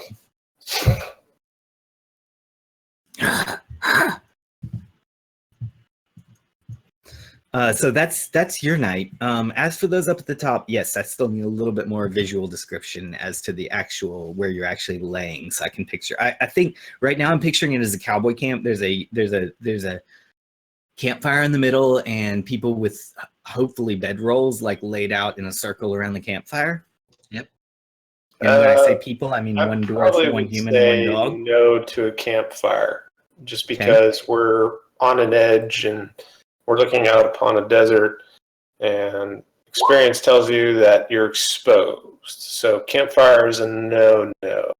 I got a nice thick bearskin cloak, so if anything, I probably would sit, cross-legged, axe on top of, across my knees, and got the cloak wrapped around me, just kind of sitting with my back to the cliff, facing out towards the desert. Thank you. Awesome. That is what I needed to know. Very good. I like that a lot. As for Adrian, I probably would say, I hope you brought a thick cloak. It's gonna get cold. Yeah, I got a bedroll, so that'll help. All right. So Adrian lays down a bedroll. Okay. And Havar'ti. Or we could do a back-to-back type thing where we sit back-to-back and kind of sleep that way. Do you do Havar'ti that? is lying down just a couple feet away with his face tucked under his tail. That's exactly what I figured. That's awesome. And then, but again, to go with his high perception, Wysons detect hostility or evil within 60 feet, and they're awakened if it appears. Incredible. Does it have to be evil, or it specifically says hostility or evil? Okay. Evil and hostility. All right. Okay. I'll tell you when you're awakened. Then you're gonna become awakened at a point in the night. So you don't even really have to be like specifically awakened on watch. Just when it comes within 60 feet. Yep. Let's see. What if you're asleep? Do you think it still kicks? Oh, a sleeping. You will It awake. says you awaken. Yep. All right. This is part of Chris's class and species abilities. So awesome. That is so cool. So, Adrian, do you do the back to back or the laying down prone on the bedroll? Probably the laying down prone. Okay. At one point during the night. Wow, Havar'ti. Wow, that ability. Okay, something approaches and You can it's note it trying, down if you want. it's trying to no, it's a good one. And it's appropriate, and this is when it would kick in. So something is approaching, and it's actually trying to approach Solid. It's trying to approach Haedrig, who's sort of sitting like maybe sort of cross-legged style. He's sleeping up, sitting upright with his pack on his legs and his arms folded in front of him. So his eyes are closed, under his bushy eyebrows and dwarvish beard. His eyes are closed. And some kind of a 5-foot long snake approaches, and it's slithering ever so slowly, trying to avoid detection into the edge of camp. And it's got its eyes trained, and it's you know how they flick out their tongue to smell things? It's got its smeller trained on desert dwarf. Well, if it alerts me and wakes me up, I'll look around, see if I notice whatever my spider senses are tingling. Okay. So basically what happens is, you stir in your sleep with an empathic dream, thinking that something might be watching the camp or lurking closer. The snake is not evil, and it is not necessarily hostile while it's initially stalking. But as it makes its way into the camp and it starts to raise its neck up within range of Solid's dwarf, you awaken to the imminent sense of hostility.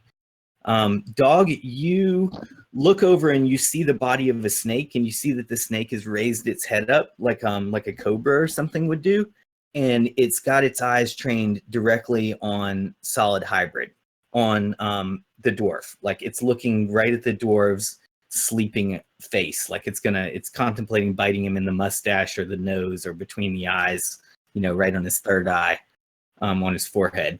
So I will say that the order of actions is Havar'ti, and then I want to know what Haedrig does. Haedrig, just play it in character. I mean, right now you're basically asleep, but your eyes are closed, but the dog is stirring next to you, and there's something making your nose itch near in front of you. Okay, so Havar'ti, what's your first action? Adrian is sleeping, by the way. Well, I will kind of shiver and shake and grow in size. Wow. As I'm alerted to a threat. And as I do that, I let out a loud bark, hopefully waking the others as I attempt to pounce on it to keep it Awesome. from attacking us. So at your large size, it's only about 1 or 2 bounds across the camp. One jump to be real near the dwarf, and then a second jump to get actually on the snake. So you want to actually attack it? Yeah, it looks like Okay. it's about to attack us. So. All right. That is a hit, and then a hit, a miss, and a natural 20 hit. So you hit it, you bat its neck down with one paw, and then you do a natural 20 and bite it around its neck. Or I'm going to let you tell me where on the snake you bite it, because that actually matters. Yeah, almost any time Havar'ti goes to bite, he goes for the neck if it's exposed at all. Okay. It doesn't matter what creature it is if he can recognize where the neck is or a vital point. That's where he's going for. All right. And I see your knockdown. Knockdown doesn't apply, but is there a mechanic for whether or not your bite latches on? What's up with latching? No, I mean it doesn't mention any, but okay. I So guess it just would 'cause be you more bit him, narrative if I see I'm going for a grapple or something. okay. Well, I'm gonna hold my tongue, my snake tongue, on how the snake responds, and tell you after I find out how Havar'ti reacts in that first moment of time, this first 1 minute of time when the snake's crawling up on the party and hissing at you, and your dog wakes up and leaps across the party and bites the snake. Havar'ti, do your eyes snap open? Yeah, my eyes would be open, yeah. Oh yeah, no, I meant to say I really should have said Haedrig. Do your eyes snap open and join the situation?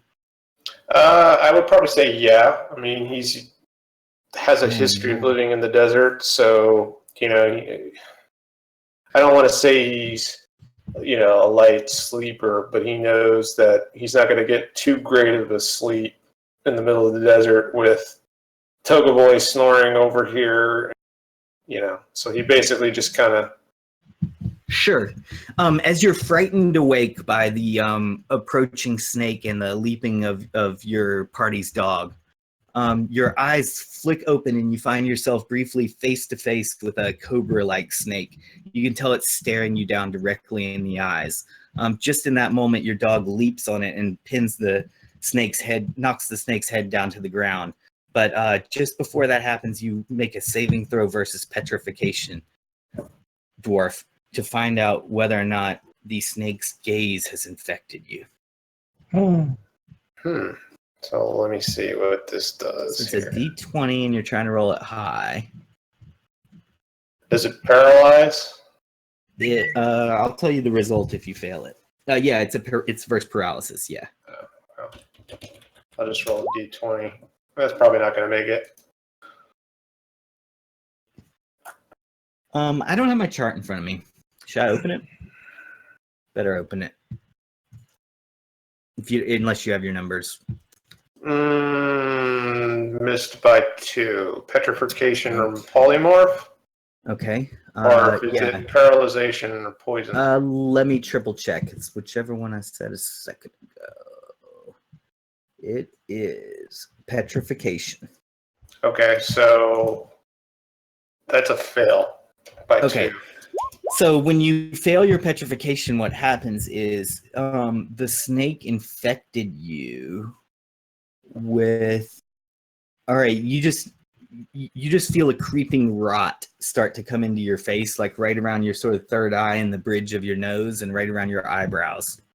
You just feel kind of like singed there, and it sort of starts growing gradually across your face. That's what's happening so far.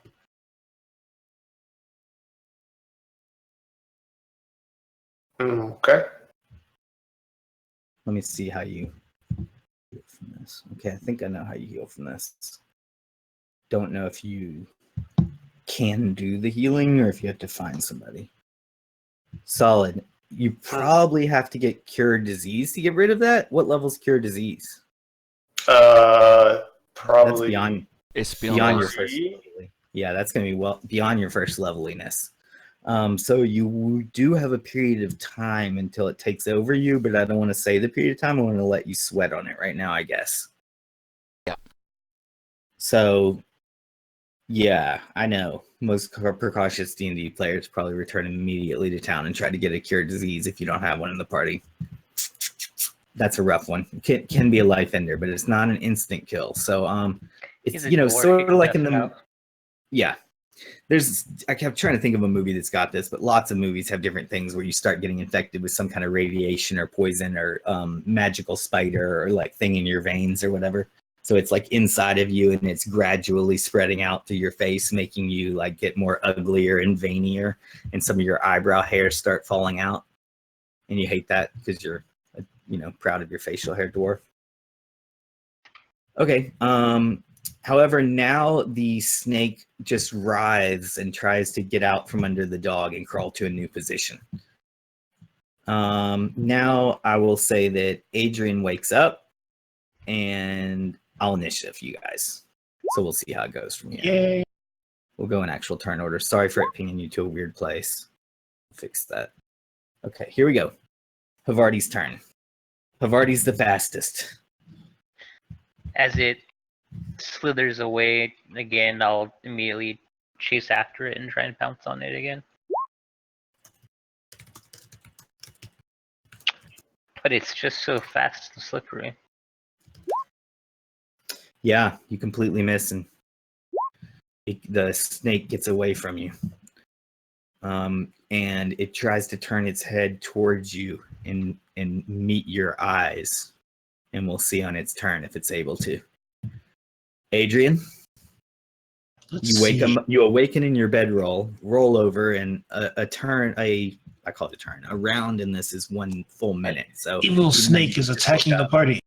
Yeah, you can stand up and do an action within your round. Let's stand up and try and put that bad boy to sleep.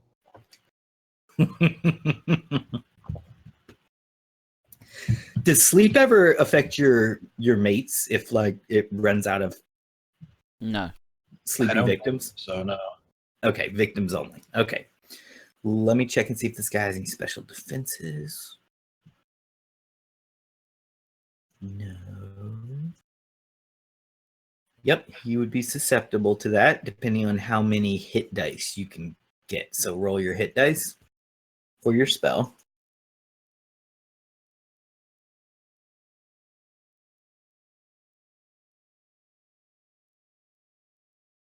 You know what to roll for it, Adrian? Yeah, I got it. There it is. Cool. Thank you. Amazingly, the snake does not go to sleep from your spell. No. Because it has 5 hit dice. He says, uh-oh. So, you just see the snake like kind of like dodge and shrug off your spell. You wouldn't necessarily know it was from hit dice. You might think like maybe, I don't know, it doesn't affect the species. Does it have magic resistance? I don't know. But he doesn't go to sleep as you expected. He was were just the one that was slurring his asleep. words of the spell as he was waking up.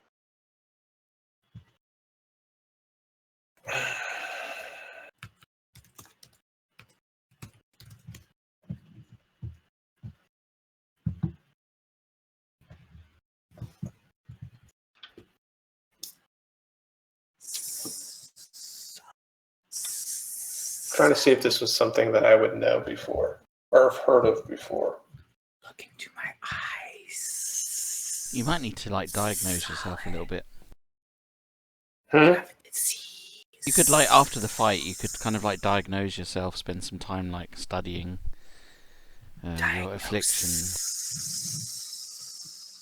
Studies his afflictions. You're up, Solid? Mm-hmm. Eyes. You might have to do that after the case. After the case. How bad is the affliction or the whatever it's been struck? Is it impairing vision? Roll 3d100.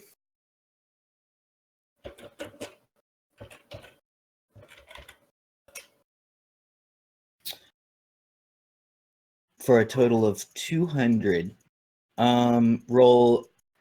I know this is crazy, but Roll20 will do it. All right. Get ready to type this, Solid. Roll, but don't hit return yet. Roll 200 d20 less than. You can do a less than or a greater than sign. Do the less than, I think. Your dex score.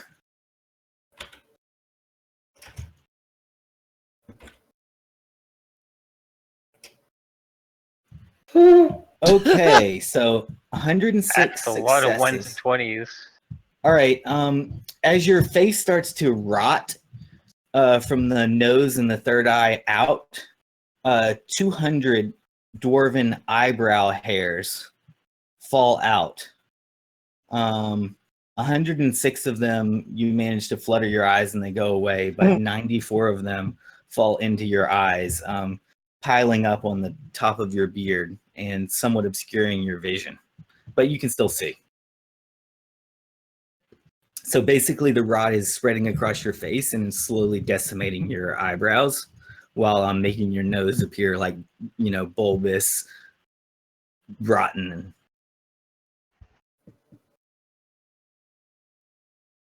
Yeah, fuck it. I'll just swing and see if I hit something. Okay. You need to get some kind of nasal spray or something, man. Okay, a 15's a hit, and it's large, I think. I can check. Let me check his technical size. He's 5 feet long. I remember that. He's longer than 5 feet, or he can be. But he only counts as medium, so he's medium. So you actually did more damage. So you did the 10 damage, not quite enough to slay the snake, but you cut a large portion of the snake off of it. The snake rears its head around, trying to catch the gaze of either Haedrig or Havar'ti. Of course, it's already inflicted Haedrig, so it probably wants to hit Havar'ti more. So the dog who pounced it down needs to roll a saving throw versus petrification to avoid the snake's eye attack, his gaze attack.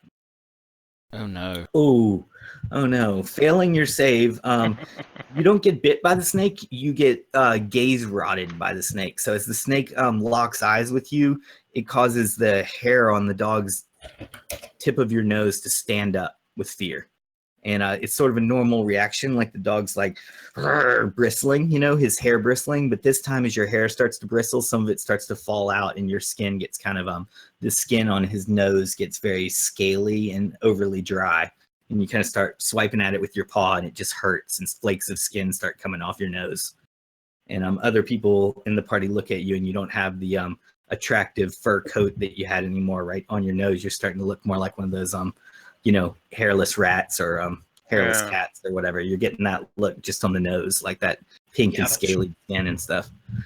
And you keep, as a dog, you keep kind of swatting at your own nose, trying to figure out what's going on. You don't know. But it slowly starts to spread across your face. And it's a new round, so I will do the re-roll for fun. Adrian, you're quickest this time. Okay, let's cast a color spray. Cool. Same questions before. That won't hurt Havar'ti if he's tangled up with the snake. It'll only affect your enemies. Let me double check. Or will it affect anyone in the color spray? I think it's a cone, isn't it? I think it's a cone too, and I think Havar'ti might inevitably be in the cone.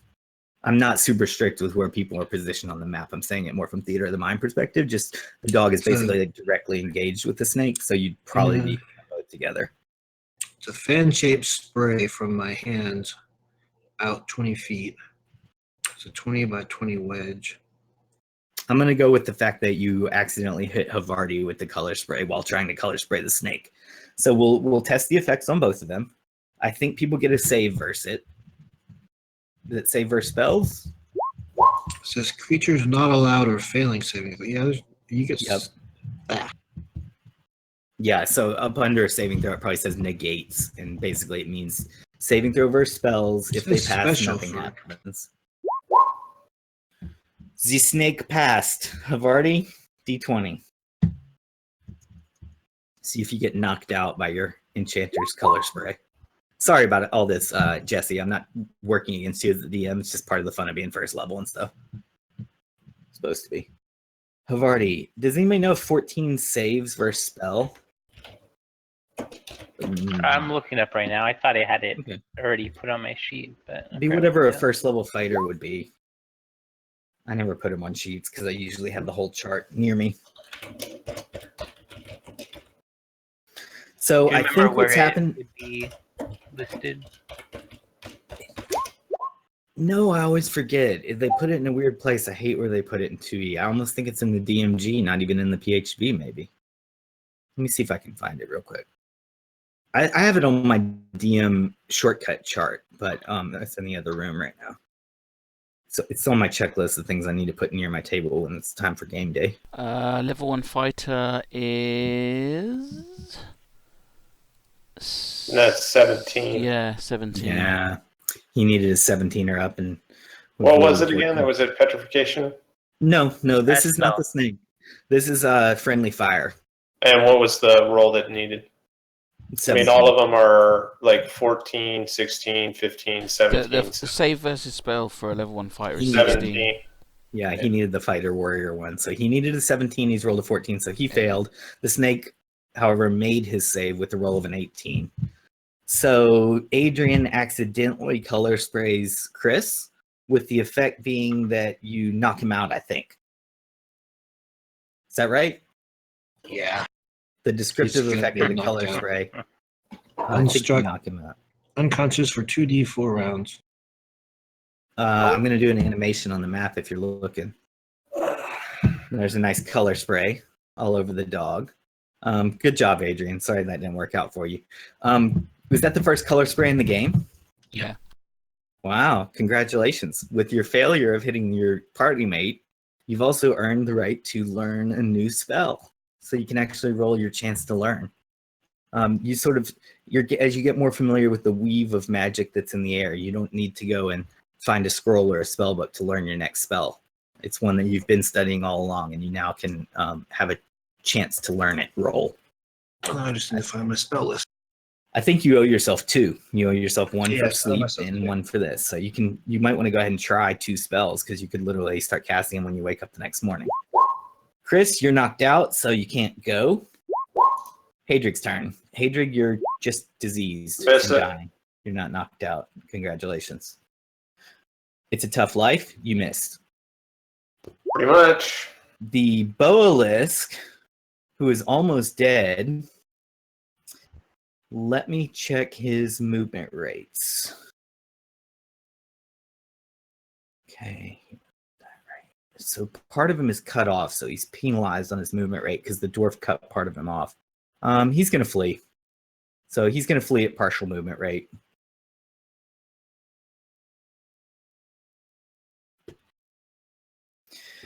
All right, all of you guys can go now. It's open field day. Do people want to let the snake go, or do they choose to chase it down and kill it?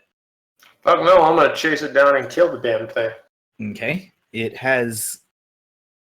Yes, it's possible for you to kill it in 1 blow. All right. And it's also moving slow because it's quite damaged. Otherwise, it would move faster than the dwarf. In fact, it probably did move somewhat faster than the dwarf, but you can still use your round doing a charge and catch up to its position and swing at it. Perfect. Its movement rate is faster than yours, but he's closer to equal since he's penalized on it. So, all right. Okay. Yeah, I chase it down and then just cleave it in 2. The fucking snake's gonna earned it. Great job. You defeated a 5-hit dice Boalisk. Unfortunately, it's infected 2 members of the party with an effect that is similar to... Are you guys Egyptologists at all very much? We all love Egyptology. Nope. Has anybody ever been hands-on with an actual mummy? No. No, I haven't either. But if you ever were, wouldn't it be fun if you could like find just like one end of the strand and like start pulling on it, you know, and like that would like the mummy would like start rolling across the floor, you know, and it would like unwind like a ball of twine, you know. That would be hilarious. And then what would you find in the middle of the mummy? Like after all the strands were gone, you would find like this shriveled up black and kind of rotten undead thing. Find beef jerky. Yeah, this beef jerky thing. So that's basically what's long term happening to Haedrig and the dog Havar'ti's faces. You guys are turning into you're getting mummified, but without the wrapper. So your faces are turning black and scaly slowly and gradually, and the hair is falling out. You don't really want to go back to camp or go to sleep for the night because who wants to go to sleep when you got a horrible, you know, it's like having multiple pimples. What's going on with those guys? You're wanting to like get up and start like poking at your nose. You're like, get a mirror. You're like, does my nose look weird? It kind of hurts. So you guys can RP it and you guys can strategize it. I'll be completely honest. Of course, as DM, like this is sandboxy. I have no clue. I didn't necessarily expect this to happen. I rolled that snake up as you guys were going. It's a tough life as a first level adventurer. Sorry this set you off of your quest to go find the Knoll Cave when you got so damn close to it. I think you guys have to rest because you're not gonna unless you want to go running off in the dark for the rest of the night. So I think you guys will have to sort of tolerate your horrendous infection and hope you wake up. Fair enough. I will say that's your one encounter for the night. So if you know, whatever you do, the time passes until morning as you guys either sleep it off or look in mirrors. But you will have to decide whether to go back to town, cast a spell, if you have one, drink a potion if you have one, or go on the next day and hunt for the gnolls. So that generally long-term strategy or 24-hour strategy is what I would like to know from you guys so I know what to do next. I think we're going to have to get him to a town. Or to that temple of unholiness that might have somebody who can cure disease. Do you guys know, do your characters know that it's fatal? We know his face is... Well, I mean, I haven't even determined whether I would recognize what the snake is or not. I mean, I don't think so, because that'd be more like animal lore versus desert survival. It is a desert creature, so there might be some known desert threatiness to it. It just depends on what NWPs you guys have. If I has, have you know, high-end, high wisdom, and desert survival NWP. You have desert survival NWP. Yep. Yeah, you can roll that to know the effects of the snake. That's so fine. I roll really good because I think that's versus something. Let me see what it is. So you basically are able to, you know, say that, you know, the venom of this or the some kind of glandular ingredient from the snake can be used to create like an embalming ingredient, and the snake is known for a power of like creating shriveled heads and things like that. Turning you into a desertified husk. So that's the pass on the desert. Oh, you also think that the disease is known to take it's known to take some period of time before it's fatal, like not minutes, more like weeks or something. Sort of like mono or polio or something. It's something you suffer and it starts getting worse and worse gradually. Yeah, so based off of knowing I would recognize what the snake is, it's one of those dreaded Boalisk things, and it infects its people with some type of deadly disease, and would be able to articulate that this unpleasant feeling in your face and the spot where this is going black is only going to get worse, so we probably need to rest as much as we can and then hightail it back to town. Because otherwise we're not even going to live long enough to... Yeah. It's going to be more debilitating as time goes on. And I probably would, in the process, hack off the snake's head just to store it in a bag, so when we go to the temple priest, I can go, yeah, here's the thing that infected us. Do you know what it is? Yeah. Okay, so I'm really starting to have fun now. I'm getting to know you guys' characters, and we have 1 hour left to play. So I say we truck it through and play. I've been, I wait all week, and I'm so excited for the game. So If I was, I've done this in the past. There's been times when I'm a bit of a chum as a DM, and I would be like, "Oh, you guys find a scroll of cure disease under the sand 10 feet away from the party so that you can get rid of the disease and you don't have to go back." At the same time, I also recognize that some of the most annoying quests in Baldur's Gate and stuff are the ones that are like, go all the way across town and get something and then go all the way back to the place where you were. So I can port you guys up to the inn if you guys want to adventure back to there, and then port you back to this spot, and we could have all that resolved in probably 10 minutes, and then we could play on from here towards the Knolls if you guys want to do that. If you guys want to walk back square by square or go a different way back to town through the blackness that you've never been to clear up more map and have more steps that the ancestors have trod so that you have more abilities for later, then we can go through the map square at a time through the blackness usual style. That's also fine. I'm equally good with either way. You guys have to decide how to pair back up with Takisha, who's camped out solo at the bottom of the hill and who doesn't know about the snake bites. The snake fights and the snake bites. But if you do fast forward on the way back, I will roll a series of encounters along the way because it is not likely. I'm also not going to be the chump DM that says, I teleport you back to the town and nothing happened along the way. There is ground to cover whether we do it square by square with you moving or if you guys just say, yeah, we try to run all the way back to town, retracing our footsteps. Okay. Well, one question. This part that's observed to the north, like where the top of the arrow is that where plains out, where it's flat? There's a forest at the bottom of a cliff there. Oh, so that edge represents just a sheer drop. That's a sheer drop. Fuck. Yep, that's a sheer drop, but right next to it is a more manageable slope, at least a climbable slope. Yeah, right there is at least a climbable slope. I mean, you have to roll and maybe take up to 2d6. It's a 20-foot cliff. But yeah, those are treetops over there next to it, so that's a sheer cliff with treetops. It also happens to be the edge of where two different map sections meet, but that's cool. You're definitely on the path of the Knolls. You guys have made good progress towards the Knolls, so you'll want to return back to this spot, probably, and go from here. But you have to figure out a safe way to survive your current predicament, which is basically snake bit by a mummifying snake, a Boalisk. And immediately after, Havar'ti wakes up from being knocked out, seeing the snake dead, he'd go over to the edge of the cliff and start howling and barking until he got Takisha's attention. That's so cool. I love it when you do dog stuff. She's like, the dog stuff that's like, it's very good RP of what a dog would do, but also it's like direct D&D action. So Chris sends notice down to Lex's character. Lex, I guess you can RP it from there. Yeah, she hears the barking and is like, oh, I wonder if one of them died. Maybe one of them froze or something.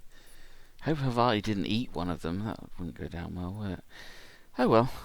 She picks up Chibi after our nice leisurely sleep, our good night, and our breakfast.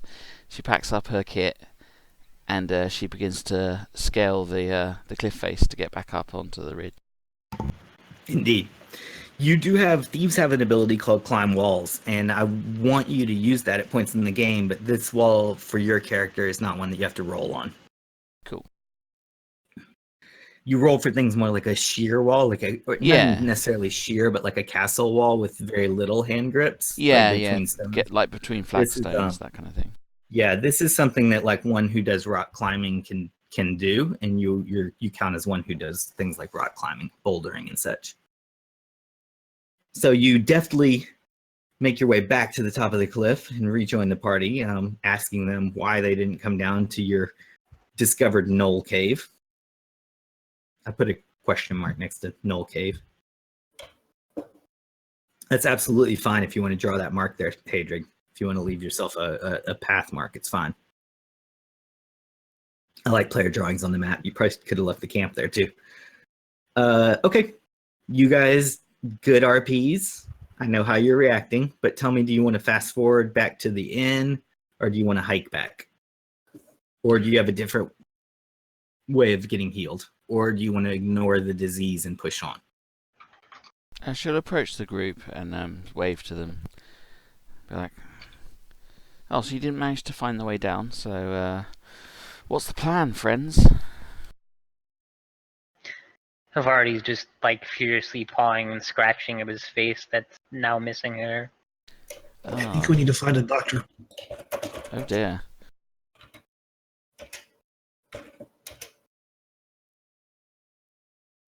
They seem to have run into a little trouble. Oh. Gotcha. You guys go back to town. Do you go all the way back to the city of Havar'ti, or to the Cliffhanger Estates hotel, or to the small town, the what is it called? The suburban town. I forgot the name of that now. Or to the Conway Junction that has the general store, the Empty Mug Inn, and the DM's cabin. Yeah, so I can think of at least four towns you can go back to. I don't know. 4 civilized locations. I'm not a healer, but Haedrig, that looks pretty nasty. You might want to go to the city, maybe go into the main temple. I'm sure they do have something I don't know, Fox. Jeez, I know this affliction is going to require a cure disease. Yeah. You need to go back to the town and go talk to the priestess and see what they're going to extract from us to get killed. All right. Unless you want to stay out in the desert and then we could just die. No. You stop in at the Cliffhanger Estates on your way back and find out that they could recruit and bring somebody in to heal you for 700 gold pieces. Nah. You decline that and return to the small town where King Ku is currently stationed up, and he brings you promptly to the Fountain of Healing, where he splashes that on you. And it does bring you a relief in the sense of similar to like aloe vera or something. You also get a couple of hit points each back from that. It does not cure disease permanently. It relieves you of the symptoms temporarily. From there, you go back into the city of Havar'ti, represented by a gray square on this map. So I guess since we're fast tracking it, roll for the encounters. Yeah, I'll roll for some encounters along the way. Let me finish telling the story. When you get there to the temple in the center of town, you find that the regular price of a cure disease is 500, but the price for you guys is 200 because you guys are agents of the temple. Sweet. So for a 200 donation to the temple, you can get cure disease on each person right now, or you can parlay and negotiate for even less. Wait out here. You want to do. I'll be back in a moment. She'll walk into the temple. Although if we're doing like encounters, we should probably do them first in case one of us dies. Otherwise, this will be a bit weird. Good point. All right, good point. All right. I guess I'm getting ahead of myself because I want it to be neatly wrapped up. So let me roll the encounters and then I'll ping us to the locations. So the number of encounters, let's see. There is desert, valley, cliff, roadside. All right, I'll say 4 chances of encounters. You guys don't hack through any forests or anything. You pretty much use major roads. Oh yeah, but we'll stick to these guys. Aren't looking good. All right, I'm gonna go back. I'm actually gonna do you guys a map favor and open up. I'll say that you took a different road that you haven't taken before, but one that you follow the signs. So I'm gonna do a little map clear up for you guys that you will have went this way, and make it a narrow path.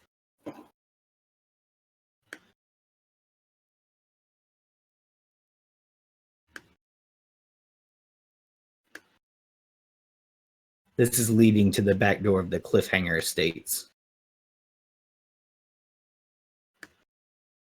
Okay, there's an open path. So now the encounter area is the desert, the valley, the cliff, and the road.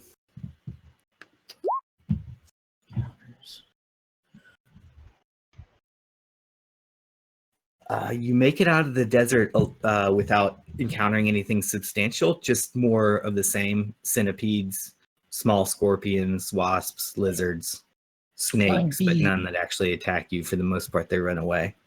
All right. In the valley,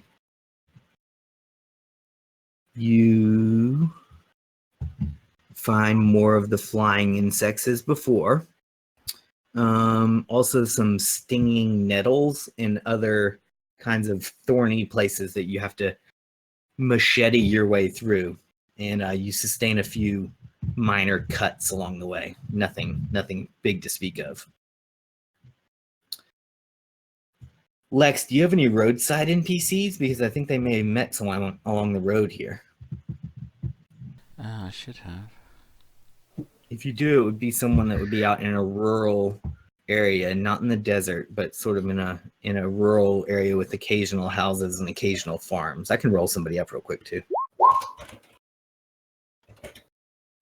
Oops, I don't like either of those for this.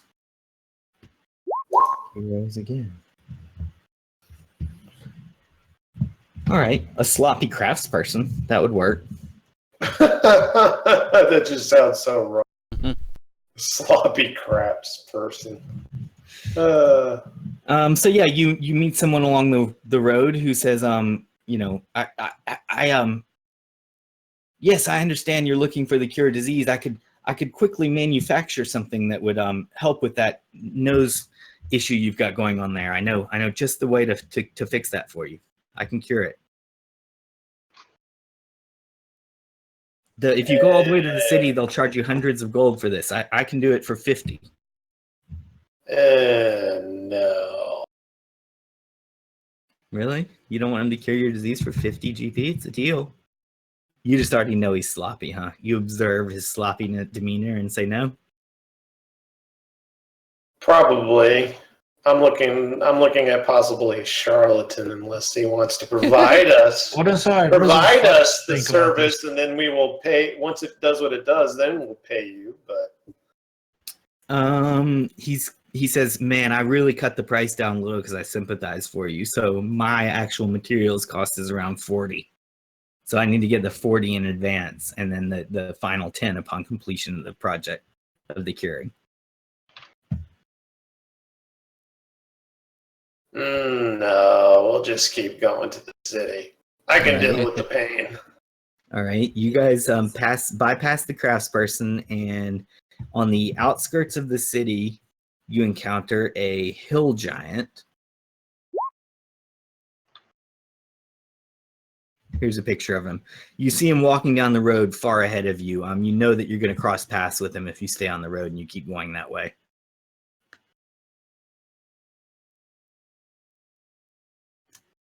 He's not a friendly hill giant. He might be. Not saying he's not. Yeah, I'll keep walking. Yeah, we keep walking. I'm used to seeing giants in the city, so. All right. The giant sees you guys coming, and he does a little funny jump in the road, kind of jumps backwards, and then he uses his great stride to run off the side of the road and jumps up on a boulder and kind of ducks in down behind the boulder. You don't know if he's setting an ambush or if he's running away scared. Do I sense any evil intent from him? Is this based on cover that ability for me again? You have like full-time detect evil, just so you have an empathic sense that lets you recognize evil. Okay, sure. As a dog, you are clearly able to read the emotions of the oversized hill giant, and you can tell that he was squeamish and afraid of meeting a party of adventurers who would probably gang up on him and pick on him. Aww. Yeah. He just keeps going. Okay. You guys make it into the city. You pass the outskirts. You pass the DM's cabin. You pass the empty mug inn. You make it downtown. You find 3 temples. There is a temple of the sun, a temple of Set and other Egyptian gods, and a temple of the moon, arrayed in order in the center of the downtown. I'll go to the gates of the temple of the sun, and I'll say to the party, hang here for a moment, let me do my thing. And I'll walk into the temple. And as I'm walking into the temple, I'll have a glance around to see if there's anyone like standing about. I'd walk in behind Takisha as well. This thing itches, it burns. I just want it gone. I'm not waiting outside. As long as I'm not in eye shot of anyone, no one's looking at me directly, I'll use my my racial and appear as the temple the person that works there, the little Takisha, the human, and Water smurf. I'll walk into the temple major and go looking for Temple Keeper Nefer. Indeed, you find that familiar Rakasta. I'll walk up to Temple Keeper. I have a group who have been out on a quest, and in their presence, look who it is. And from my priestly robes, I'll show Chibba Kit. Chibba Kit was part of the group. Luckily, Chibba Kit has not been harmed, but unfortunately, two of them have. As you can see, my faithful hound Havar'ti here has been affected by some kind of disease, and the priest as well also has. I know that you're a great healer, and I wrote your background, so I know you'll do this for me because it's in her background. That you'll heal these people. They need our help, and they've been nice to Chibi and saved her life. Havar'ti is there itching his nose, and as she was one of the people who helped enchant his collar, he's not afraid to speak in front of her, saying, "It itches, it burns, it itches, it burns, fix it now." So did you use a comment on that, or did you just give her the dog Yeah. signal for that? You used comment. Okay, so everybody sees a talking dog actually demand this of the priestess.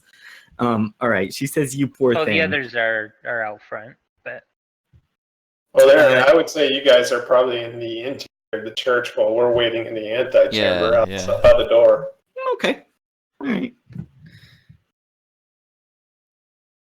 So she starts to apply an anti-itch powder to you, and then some curative salve. I'll walk out. So the priestess that you met before, Takisha, walks out and gestures to the party. Friends, come in. I hear that you're in need of healing. Please come in. The temple will help you. Yeah, I would be a little bit more grumpier than normal. Ugh, let's get this over with. It itches and it burns. Oh dear, where have you been sticking your face, Mr. Dwarf? Wouldn't you like to know? Mm. And then, as we make our way up there, I probably would pull the Boalisk head out and kind of just, hold it and say, "Yeah, this thing did its stuff to us. We need to heal this cure disease." Oh, that's a horrible looking creature. Ugh.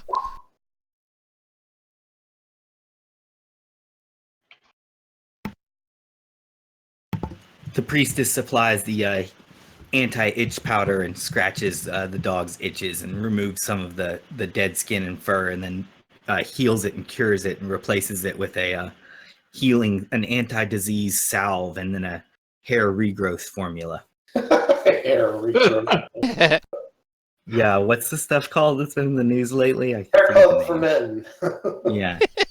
A hair transplant. They have captive dwarves in the back where they share them and use them. They've got toupees.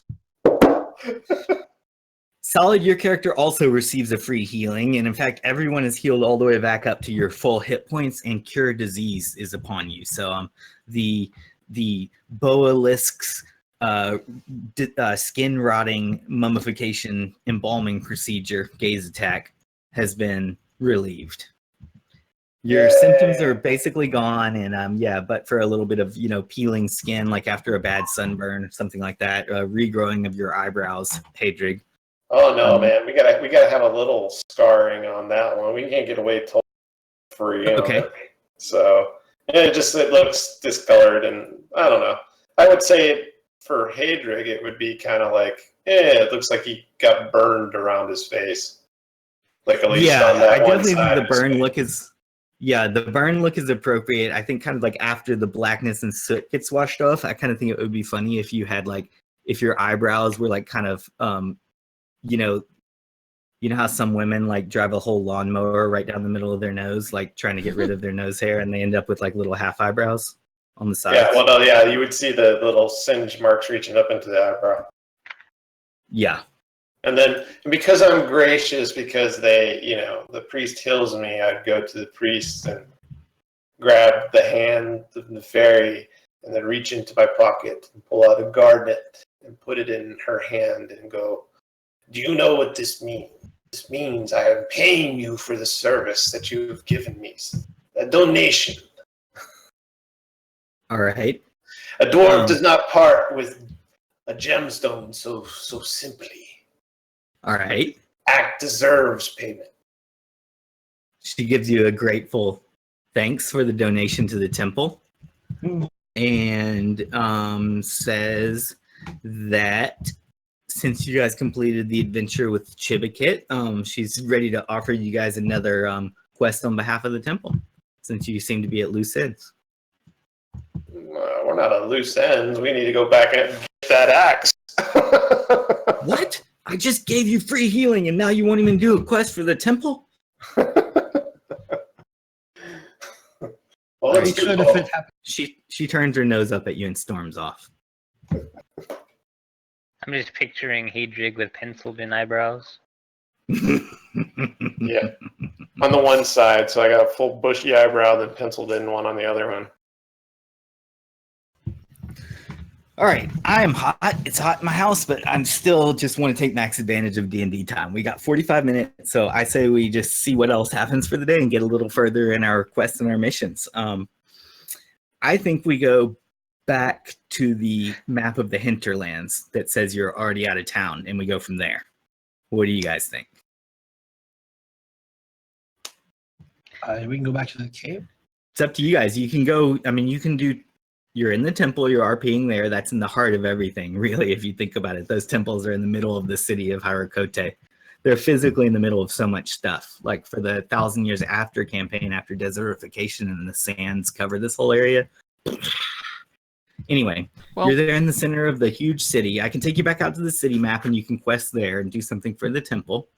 Or you can go back to the DM's cabin and play games. Or to any of the inns, or just straight back out to the desert. So the fox lady will walk from behind you guys in the antechamber, and she'll just kind of sidle up to everyone and be like, "So, got rid of your face rot. That's always good. So what do you think? You guys ready to brave the desert again and go check out that cave?" Yep. Pretty much. That basically we give you the, we're gonna make it get rich or die trying. Kind of one of those things on top of the fact that I'm honor bound to go retrieve this axe because it's an artifact of my clan and I must get it back. She reaches into her pouches and she gives everyone enough water for the journey there and back from the temple. Well, very smart. Okay, supplies replenished. Desert going supplies replenished, and in fact you've even learned from last time. Your last time they were like, take a lot of water, and you were like, okay, sure, 3 gallons, that's plenty. But after a day you went through most of it, so now you take even more this time, knowing the perils. Well, that, and we found a quicker way back to the cliffhanger states, so that cuts off, I would say, I'd like to think it cuts off a lot of time where we rambled. Indeed. Last time you did ramble a long time in the city, in the suburbs, in the town. I'm sort of pinging you guys along to recall the path. And then I guess we would decide whether we wanted to spend a night here if it was fine, and then again in the morning, or what we'd want to do. So here's probably your current position. The outside corner of the Cliffhanger Estates. It's on the edge of the forest and the edge of the desert, and it's before the valley and the cliffs. One other advantage that you got this time, not only the road that got you here a bit more direct from the town, but also this path that your dog found. This is a neat little ramp here to get down into the valley. Well, I figure like gnolls are like people, dog people. They have to sleep, right? So I reckon we've got 2 choices. we can do this two ways.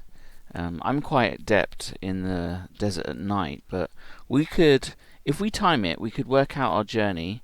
We could get there to where we get to this cave, either at first light, maybe catch them while they're waking up, or we could attack them during the night. What do you guys think?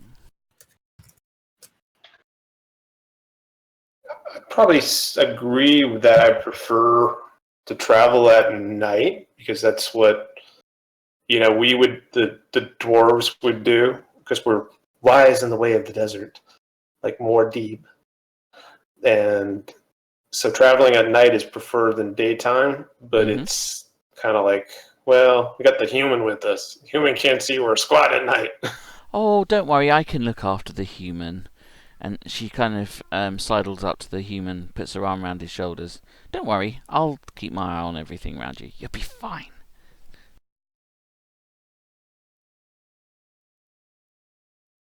To tie a rope around him and drag him behind us. Because I figure if we catch them, if we manage to either get there during the night or we catch them in the morning as they're rising, because I figure if they've taken your axe, they're probably not going to want to give it back through just talking. And I'm more inclined to ambush people. I have no problem with ambushing. With the ambushing people, whatever gives us the advantage is fine with me. Besides, they're gnolls, and I don't care. Murder hobo them. All right, so we'll travel during the night and try and get there either just as dawn is breaking, or if we can get there within it still being nighttime, that's great. We could do that. You guys make an early night camp, I think, on this day and set up to arrive. You set it so that you wake up at like 2 a.m. or 3 a.m. Well, the question that it begs, though, is how do we get, of course, what we're still planning would be, how are we going to get down to this cave? That was the big problem the other day. Oh, yeah. Or the other couple days. Yeah, you guys in cliff faces, right? What about? See, what about this? Why don't we take we could go into that building, the tavern. We could buy a whole load of ropes, right? Now I remember seeing in the city, in the district with the giants, sometimes they employ those of us of normal size, and the problem with that is that the size is so big. So what I noticed some of the people that do the construction do is they lash the ropes together and they make them into a kind of like a ladder, like a rope ladder. Surely we could make one of those. Even you guys wouldn't tumble down a rope ladder, would you? I don't know. Description and idea. I think Havar'ti's just staring at him as he's saying all this. Right, the dog rope. Havar'ti, we'll lash a rope round you and lower you down. Don't worry about it, mate. You'll be all right. He's just staring at you. I know you don't like it, but come on, man. We're gonna put a parachute on him and dog parachute. We can put you in a handbag and. Handbag. Does he shrink in size too, or does he only get big? He returns to normal size after. He does not have a diminutive mode, but he has his regular mode is more like a normal dog size, and his giant mode is like a war dog, or even bigger than a war dog. It's like a small pony. Yeah, I mean, I guess we would go and see if they had rope for sale and try to pursue this idea.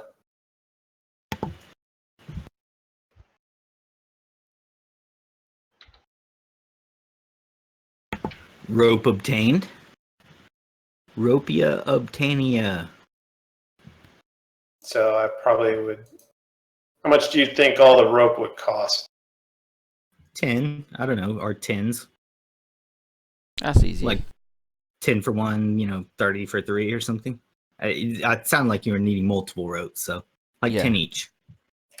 So how many do you think we'd need, Lex? Let's see. So it's 60 feet. The 10s are probably, the 10 gold pieces is probably like a 50 or 60 foot rope. Okay, so we'll 50 foot is what it's supposed to be, but we need you might get we need discounts. rungs. I'll buy like 6 of these ropes. Rope and silk. Yeah, Okay. I'll buy 6 of them, Temp and self. using 2 as You want us the... to split it in half, so I take 3, you take 3? Yeah, that's cool. We'll do it like that, because we're joint on it. Yeah. And then I'll get a load of... Scout this bit of the desert, see if I can find some very large rocks, and begin to dig 2 little holes in the ground into the sand, as deep as I can with my paws. Just kind of digging and digging. I'll take the rope, tie them into knots, grab these stones and shove them into the ground, tie the rope around them, and then bury them. That way they're anchored.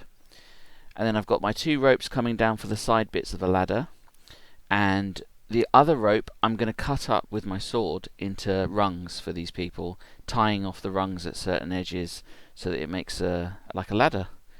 And then me and Chibba Kit will just climb down because we're cool like that, and hopefully I'll save you some effort using strength. I'll pick up the big. You tell me which, as you're trying to get the rocks, I'll go to Fox and be like, "You can't lift that. Let me lift it. Let me do this while you do the other part." So you tell them, "I'll get these rocks here, and this," and I go, "Fine, pick up the big rocks." Awesome. I'm doing that while you're doing the other stuff. And then I'll climb down once the rope is made, this rope ladder. I'll climb down to the bottom with Chibba Kit and hopefully await my party climbing down. Oh, we need to sort the dog out. He's probably going to find his own way around. Either that or just kick him over the edge. I don't know. He's a bit grumpy. Stick him in a backpack.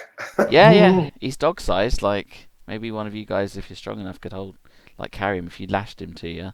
He'll be really angry. Definitely growling and burrowing my teeth at this point. Come on, dog. We're gonna have a venture. Havar'ti begins looking for his own way down. Timmy's in a well down here.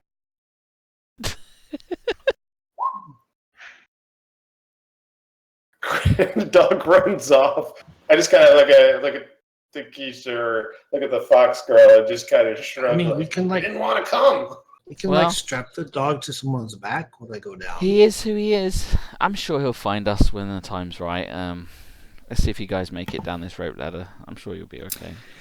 Chris, it turns out to be an extensive cliff. It's a long journey. As you go that way, it goes further and further away from the party. In fact, it doesn't like bend and wrap around back towards the party. It bends quite the opposite direction, steering you even further away from them. Do you keep going?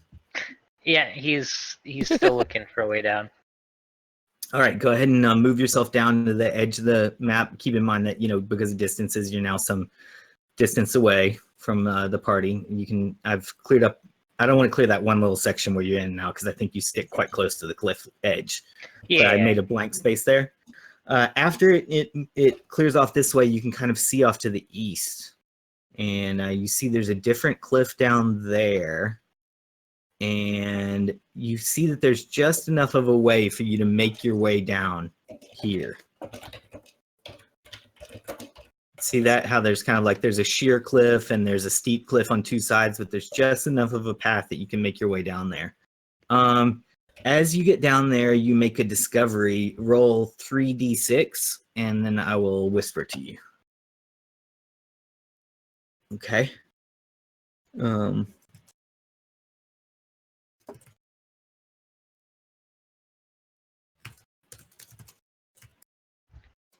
And I'm definitely keeping an eye out for any snakes, as we were attacked by 2 different ones on the way last time.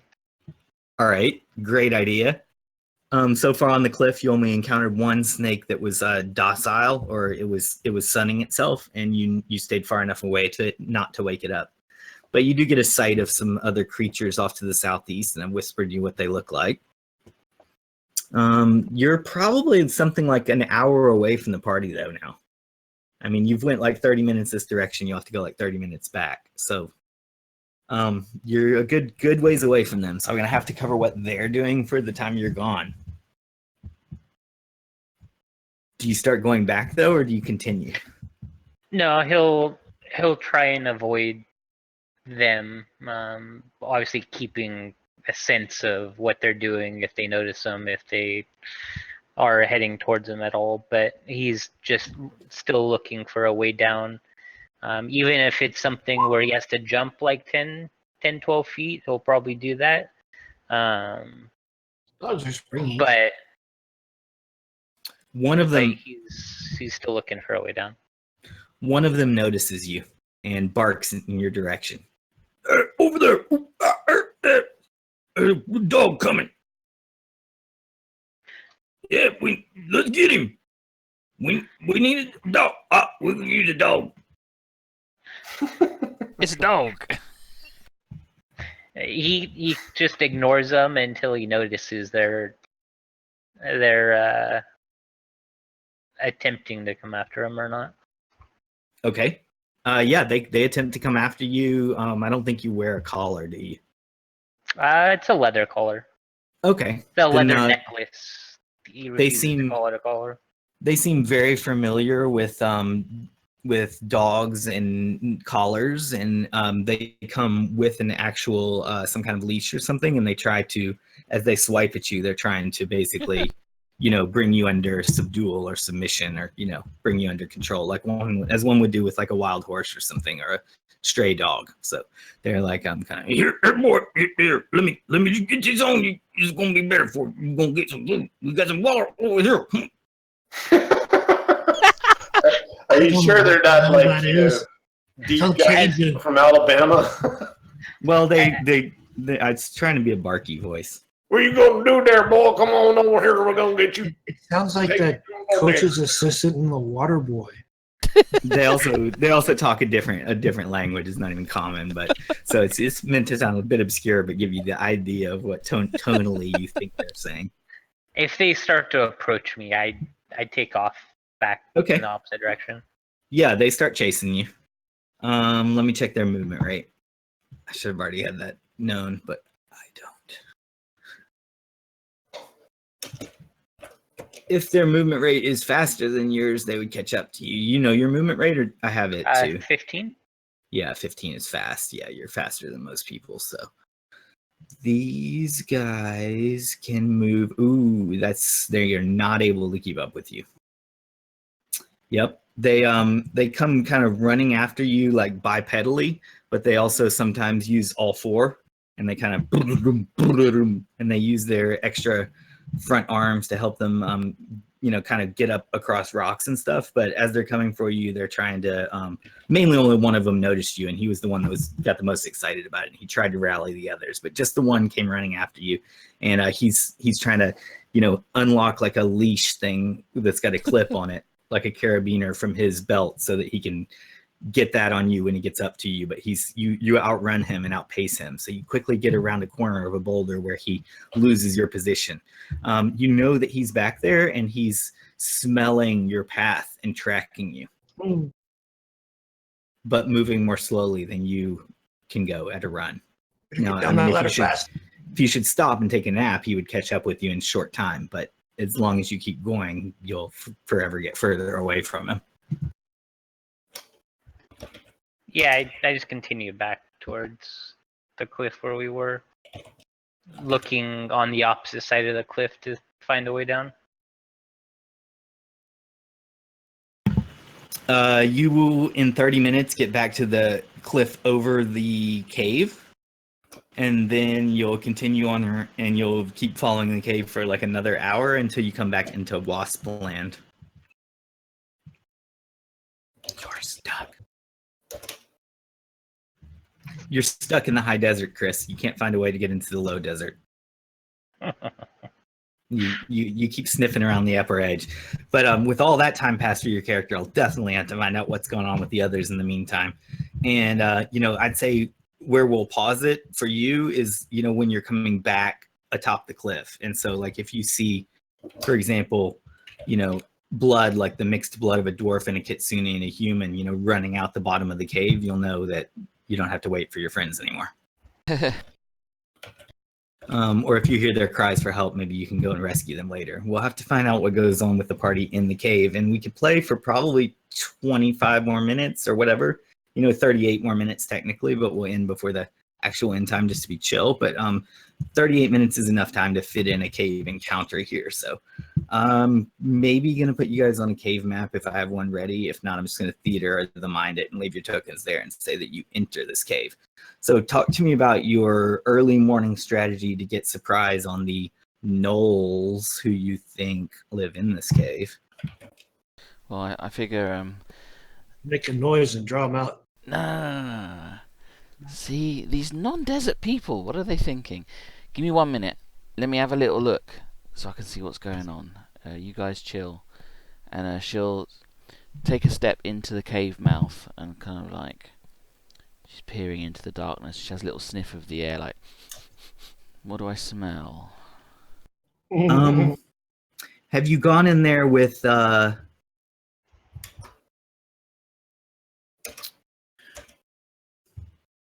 you hide in shadows or anything like that? Or you just go in, walk in? No, I'll do a hide in shadows. I'm not very good at it. Oh, okay. So I'll probably screw it. Oh, okay. Well, that'll help me resolve what happens first. So roll your hide in shadows and tell me if you're hidden as you go in.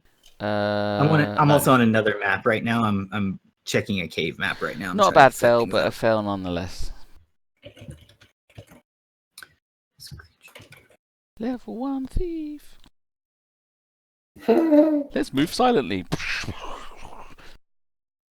Well, you're not carrying a torch, and it is not. It's only dimly lit in the cave by the external light. Mm-hmm. You smell a smell of something living here. It smells like hay and manure.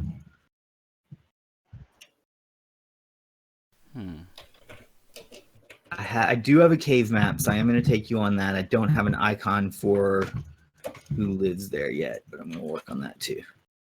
I'm trying to decide if I should take you guys all to the cave map. I'm kind of waiting to see who goes in. I'm not waiting. I'm working on the technical setup. Tell me more. Well, I'll step in a little bit deeper into the cave, sniffing at the air, being that I'm a fox person, and just kind of looking at the interior to see if there's any signs of a camp or anyone that's lived here, maybe like a bonfire that was used, or anyone asleep, or any sound.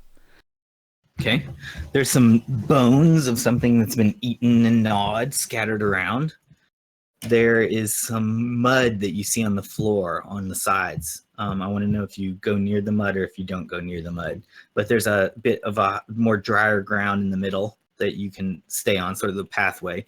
And you see that the dry ground leads forward to a area where it's either a fork in the road and you can go right or left, or more likely perhaps it's a room, like a more cavern cave room that has a column in the middle. So there's a large divider in the middle straight in front of you, but you could tell that you could go around it either way, and you don't know who's lurking behind the 20-foot wide column.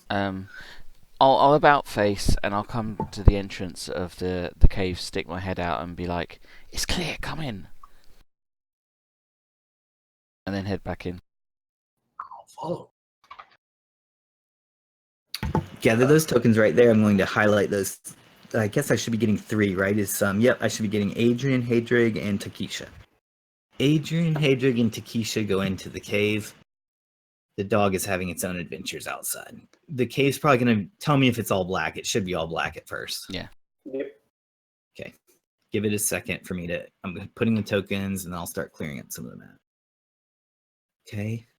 It'd be really cool if I had this one on dynamic lighting. I could easily do it, but I don't think I have done it.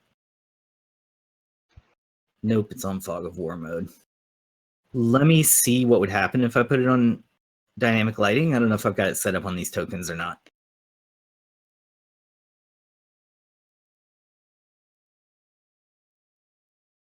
What if it was in this mode? What's that look like? That's cool. Can you see anything or you can see nothing?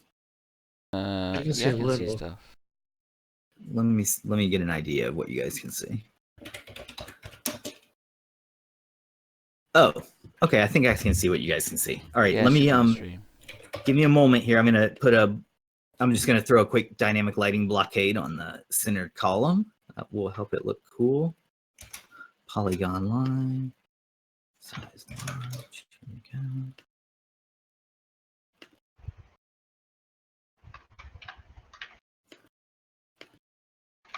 Yeah, can you guys RP for a few minutes while I'm setting things up?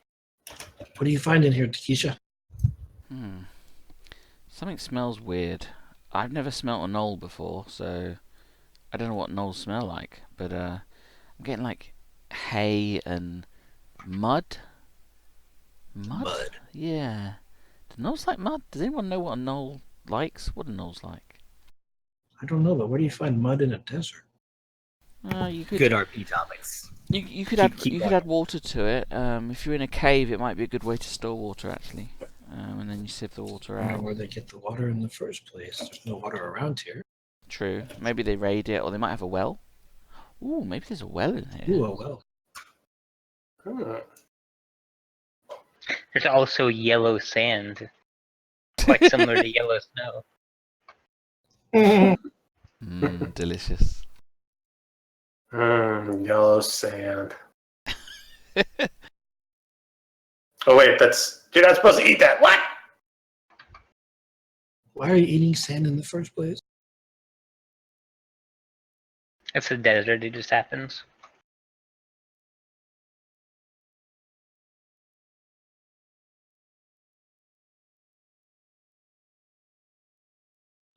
Much better. Okay, I've got the map prepared much better now. It should be, hopefully it's in dynamic lighting mode. We haven't done this a whole lot in this campaign yet, but let's try it out. It should be fun. This is a very simple example of it. It's a small map, small cave. Somebody in the party might be carrying a torch, or do you all have just only infravision? If only infravision, then your vision should be quite dim on Adrian. I think I have it set up as though someone's carrying a torch, but I don't know if you actually are. Shedding light. Anyway, I think it's good enough for video game style. So, so far you have seen. Okay, I'm not going to interpret the clues for you. I'll let you guys interpret and puzzle through it as D&D players, and you're doing a good job from some of the remarks that I've heard. But you do see bones on the ground, mud on the sides of the pathway, a wide column in front of you, some loud breathing from behind the column, and some bad smells of hay and manure. Does anybody step in the mud? Or check out the mud. Yeah, the mud. I'll crouch down next to where the mud is and kind of like stick my hand into the mud and grab some of it out and sort of sniff it, like see what I smell. Probably smells really gross. Probably smells like a combination of sort of like sewage and sort of like poops and like algae and ancient mud. She'll look back at them and go, well, something uses the toilet here, so someone lives here, and then just kind of like flicks it against the wall nonchalantly. All right, roll a quick d20. You're trying to roll it low.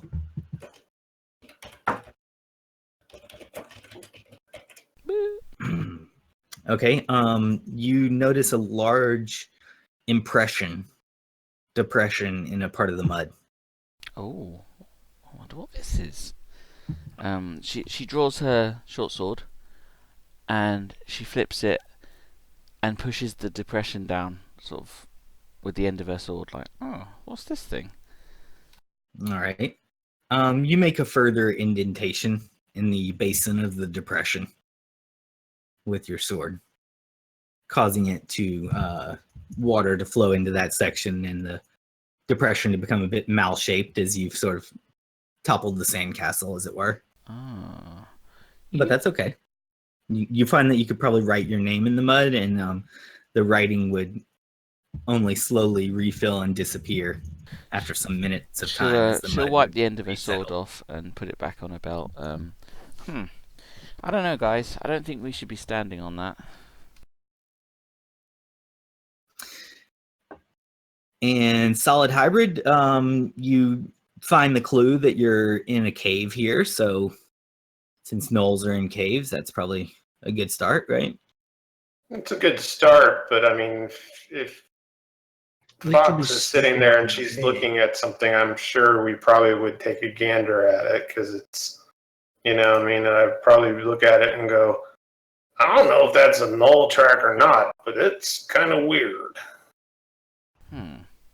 It is strange. I figured a knoll would smell more like this place would smell more like wet dog. Than what is that smell? I don't know. I can't identify it. It's weird. It's gross though. Does the wet mud cover the whole of the floor? No, it's like on the sides kind of the path, so if you stay in the middle, you're not on the mud. Okay. Well, fun as it is to play in the mud, gentlemen, let's head on a little bit, shall we? And she'll start to walk into the cave. Cool. Good. Let's do a little token style exploring for a moment. That's good. All right, I'm trying to get to where I can see you. I wish I could see exactly what you see on dynamic lighting. Can you describe it to me? Do you see like? Yeah, I think it's working, right? The stream is a few seconds delayed. Let me zoom out a little bit. But is it kind of dynamically lit so that when you move, you can see around corners more or less around corners? Okay, very good. You mind giving me vision to one of the tokens? Great idea. I will do that.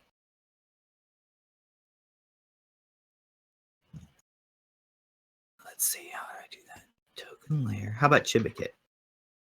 I don't mind whoever. Oh God. I don't need to control it, just so I could see. Is Takisha, is Chibba Kit grouped with you, Takisha? No, okay, it's fine. I was able to select Chibba Kit. Oh, it looks like you've already got Chibba Kit's vision. I just need to give Chibba Kit vision. Here we go. I'll make Chibba Kit emit a bit of light too, just a small amount. So as Takisha rounds this corner, she drops onto all fours, kind of animalistically, and her ears go low and flat. She glances back at Haedrig and kind of does that stop with her hand, and she points forward. Yeah. And she looks quite scared as well. She just kind of crouches there, looking at whatever the heck that is. All right. I haven't even zoomed in enough on the map. It's one of a couple of things. There is a couple of bioluminescent mushrooms on some of the walls in this room, but I don't think that's that. Is that a pile of poo or is it a mushroom? That's poop or something gooey. All right. No, she's scared of the other thing. Oh, I know what that is. Okay. All right, indeed. So you notice a particularly goopy part of mud over there collected in that corner, and you choose to avoid that alcove. No, I also see something else, something far more terrifying than poop. Okay. She's just kind of crouching there, and she'll kind of go back up against this wall here and hug the wall carefully, holding on to Chibba Kit, making sure the cat doesn't bolt or anything. And she glances at the other two, and she like whispers, "There's something big and frightening over there." This is awesome. Good. Okay, sounds like dynamic lighting kind of worked. So it's something that you cannot see at the present moment, but when you stepped in a certain spot, you were able to catch a glimpse. And now you've retreated back into the darkness to whisper at your friends. That makes sense. Okay, play on then, Lex. Well done. I'm getting used to this as a dynamic lighting thing. It's kind of funny. Does anyone else want to step to the place where Takisha is like, I saw something from there, and see if you can see anything? I'm kind of afraid to at this point. Yeah, I know. I mean, I guess I'll whisper, what is it? She looks back at Haedrig. It's some kind of, I don't know, it's like a lizard. It's huge though. I don't know. He wants to eat me. I don't like it. I don't like it at all. And she uncharacteristically is backed against this wall. She looks quite frightened, actually, strangely frightened. She's gone very sort of feral looking. She does look very fox-like, as though a fox that has been spooked. Her tail is fluffed up, and all the fur along her back is kind of raised, and her ears are flat against her skull. Her eyes are wide. Lizards are a lot different than gnolls. Maybe we have the wrong cave. Whispered. That is totally going in the quotable quotes. Maybe we have the wrong cave. Jesse, did you go in the wrong hole? That's going into the quote unquote. Jesse got the wrong hole. So I'm just saying, I don't know if dogs and lizards would get along. Where's our lizard man when we need him? Yeah, I don't know. I don't know about gnolls. I don't know if they keep pets or do they keep pets? I just don't know. And I just give you basic info that this doesn't feel like a gnoll place. Maybe we should get out of here. Yeah, I think that's a good idea. Or backtrack it up to the main and then see where the other path goes real quick, and then, you know.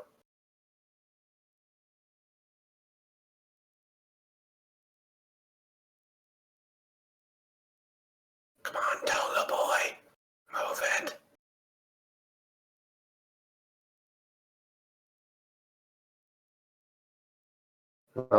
I'll stay here on this end, watching down that hallway in case the big thing moves.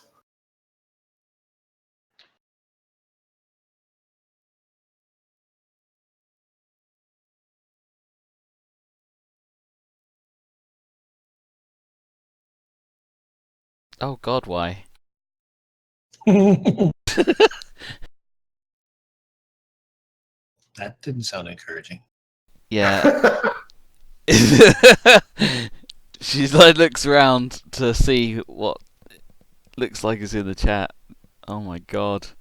And there's a roaring noise. She's just like, but now it sounds like, oh my God, where did it go? She's like, I'm Quick, back backing up away. the ladder. All right, you guys can token out of here if the plan is to flee. I've actually got Yeah, the Gorgosaurus Rex. I've seen it, but I'm like, oh, run away! Run away! So it chases you all the way out. Takisha, are you still in the cave? You guys? Yeah, I'm stuck in this corner of the cave over here. All right. The others run out, and the Gorgosaurus lingers near the door, scratching itself into the ground. Haedrig and Adrian, you two got away. I know your token's still on map, but you've gotten out of the cave. Oh man, a dinosaur. What is Takisha gonna do?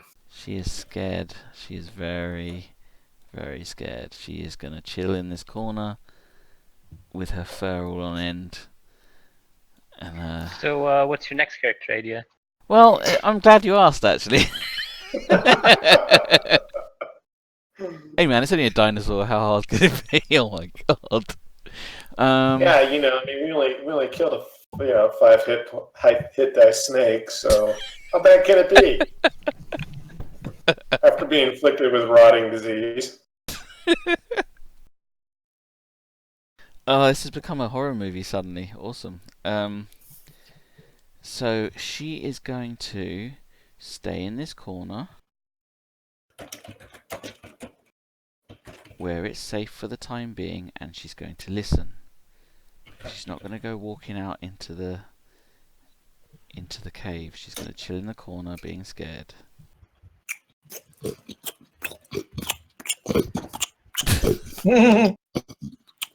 She hears some chewing. Oh no! I wonder if it got them. She's like, I don't know what to do. She just kind of like looks around at the cave, and she's all trapped in here. This sucks. What would I do? What would I do? I know what I'd do. She's like, I've got a plan. She carefully walks through the cave, and she's like, lizards, what do lizards do? Lizards, they taste the air, they taste scent.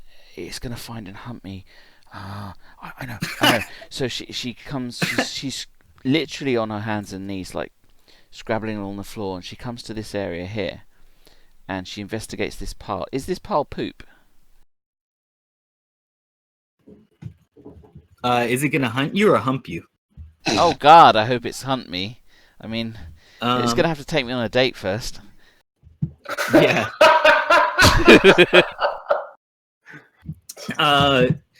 Chibba Kit goes over and licks at the substance, and then gets a screwed up look on her face and says, "Ew." All right. Yeah, it's some kind of an excrement. Do you want to search through it with your spear? I'm gonna This is what we're gonna do, Chibba Kit. You're gonna get in my clothing. So I push the cat down into my clothing. All right, and then I'm gonna get it. And yeah, exactly. I'm doing a predator. This is we're gonna do this. And and she starts getting it, and she rubs it on her hair and on her face and over her, and she just completely covers herself in it so that it completely masks her scent. And wow. Okay. Awesome. While doing so, you find an antique coin in the poo. So you get both a smell-proofing disguise for yourself, and you get a antique coin worth 10 GP. You can just note it down as 10 gold pieces. Or you can note it down as collectible ancient coin if you prefer. Awesome. I love collectibles. I shouldn't even say ancient because this is the ancient, but yeah, it's from before the current times. All right, you're now covered in poo. Completely covered. She's gonna begin to move. Actually, she'll do a move silently check. Yeah, do a move silently check. Good idea. Hey. Yes. All right, you're both silent and smell disguised. Go ahead and head up around the corner. And okay. Oh God, where is it? As you get around the next corner, you'll see it. And since you're double disguised and it's distracted eating something off the wall, which you'll see, I think you're going to be able to sneak past it if that's your goal. So you can move. You can continue moving through dynamic lighting to the place past the Gorgosaurus. That's going to look really cool on map. And then you can elect from there whether you're trying to backstab it or ride it or GTFO. Ride it. Why do you? See, she didn't want to hump it. Like knowing the kind of player I am and giving me those options is just seduce it. Look at its face. Look at its eye. It's like it's the craziest looking dinosaur ever. Look at that eye. That eye's seen some stuff. Dude, wait. Here, we'll make it a little bit better. We'll draw.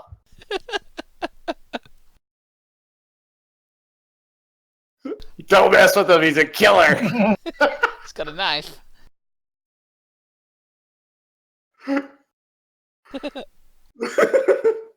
Gorgosaurus is a killer. He's got a knife. If I had like a harness, I would give it a go because you know me. He's stone cold. But I don't have a harness. Yeah, I'm out. I'm getting out of here. All right, last 15 minutes of meetup and game time today. So we'll take sort of the final actions on today. We'll definitely be stopping it before the actual Null Cave. That's fine. We'll pick up next week and continue the adventure looking for Haedrig's masterwork axe in a reputed Null Cave. So on today, slow start. Again, I'll try to get tech better in order and timeliness, and finding out late that Erik couldn't come and blah. But I'm glad we got to play some D&D today. I look forward to it all week. I'm excited about it. So on today, I guess you guys made it back into the desert and encountered. There were definitely some like climbing and exploration encounters and some RP along the way. Some healing was done. Then you guys ended up setting up a camp and had a night encounter in the desert with a Boalisk, which is a over 5 foot long snake with a rotting disease gaze attack that effectively embalms you while you're alive or mummifies you. 2 characters were hit by that, which were our dog PC Havar'ti and our dwarf leader on this mission, Haedrig. They were both infected, so you guys went back to the city and leveraged your allies of Takisha's in the Temple of the Sun to get free cure, disease, and healing. Then you made it back out to the desert, and some of you scaled down a cliff successfully, while Havar'ti the dog nervously paced at the top edge of the cliff, walking over a mile in each direction, looking for a safe way down.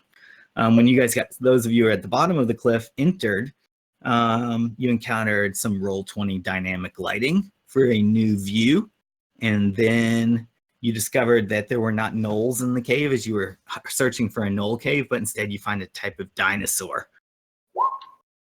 a few more D&D maneuvers, a small amount of treasure recovered, and you flee out of the dinosaur cave back into the hinterlands, into the desert, where next week we'll pick up again, searching for Haedrig's axe.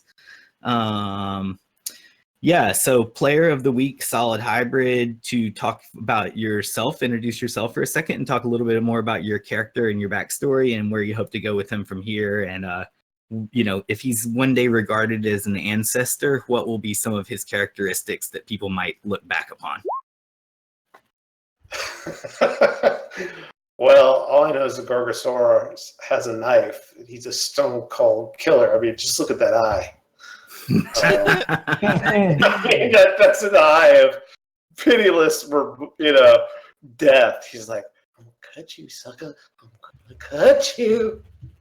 But no, it's I mean, we hopefully get to survive a little bit more. We've had some fun twists and turns in searching for this axe. So hopefully we could survive till next episode. And, if lucky, Haedrig will survive and be worthy of being an ancestor of note. So the ancestor of the half eyebrows. Yeah. Very good. Okay, let's get a short introduction of each player and character before we go. So, Jesse. Hey, I'm playing the slightly aloof, slightly superior Greek toga-wearing person who is completely useless against snakes. Maybe. Have you rolled your chance to learn spell yet, since you got 2 new chances to learn? There's a macro for it. Yeah, I got the macro. I'll do that later today when I have a chance Oh, to find my later list today. of spells I want. Oh, your list of desired spells. Okay, you can always do that between games. That's fine. Yeah. But yeah, come back in and roll those during the week. That'll be cool. And thanks for helping me get everything set up and orderly and Bluetoothed and everything. That's awesome. Takisha Lex. Lex plays Unpopular Games on Twitch.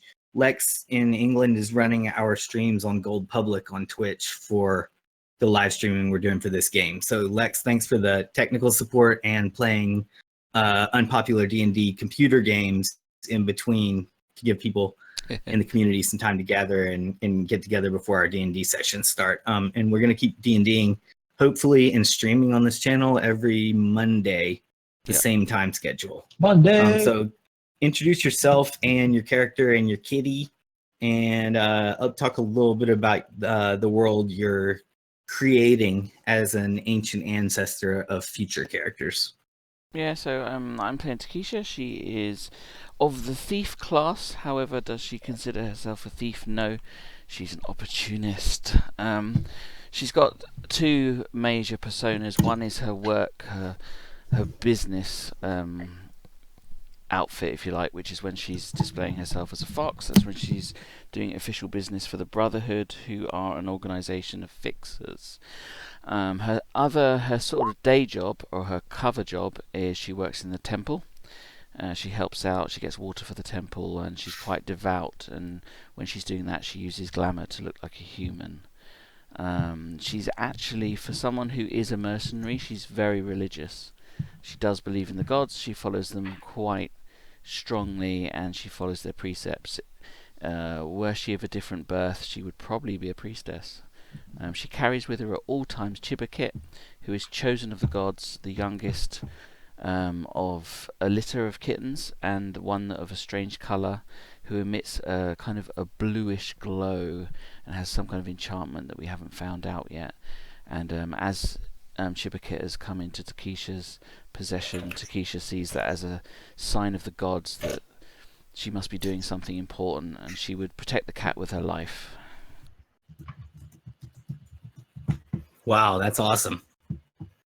I'm pro cat also. Woof woof woof woof woof woof. Bark bark woof woof woof woof woof.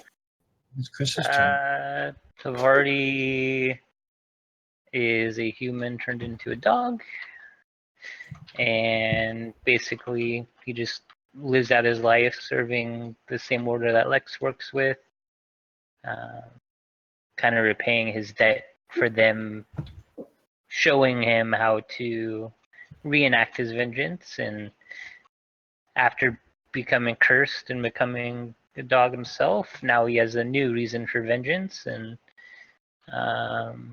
we'll continue working towards that goal of getting back at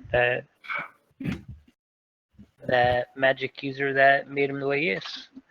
He also hates snakes and doors and cliffs and wasps.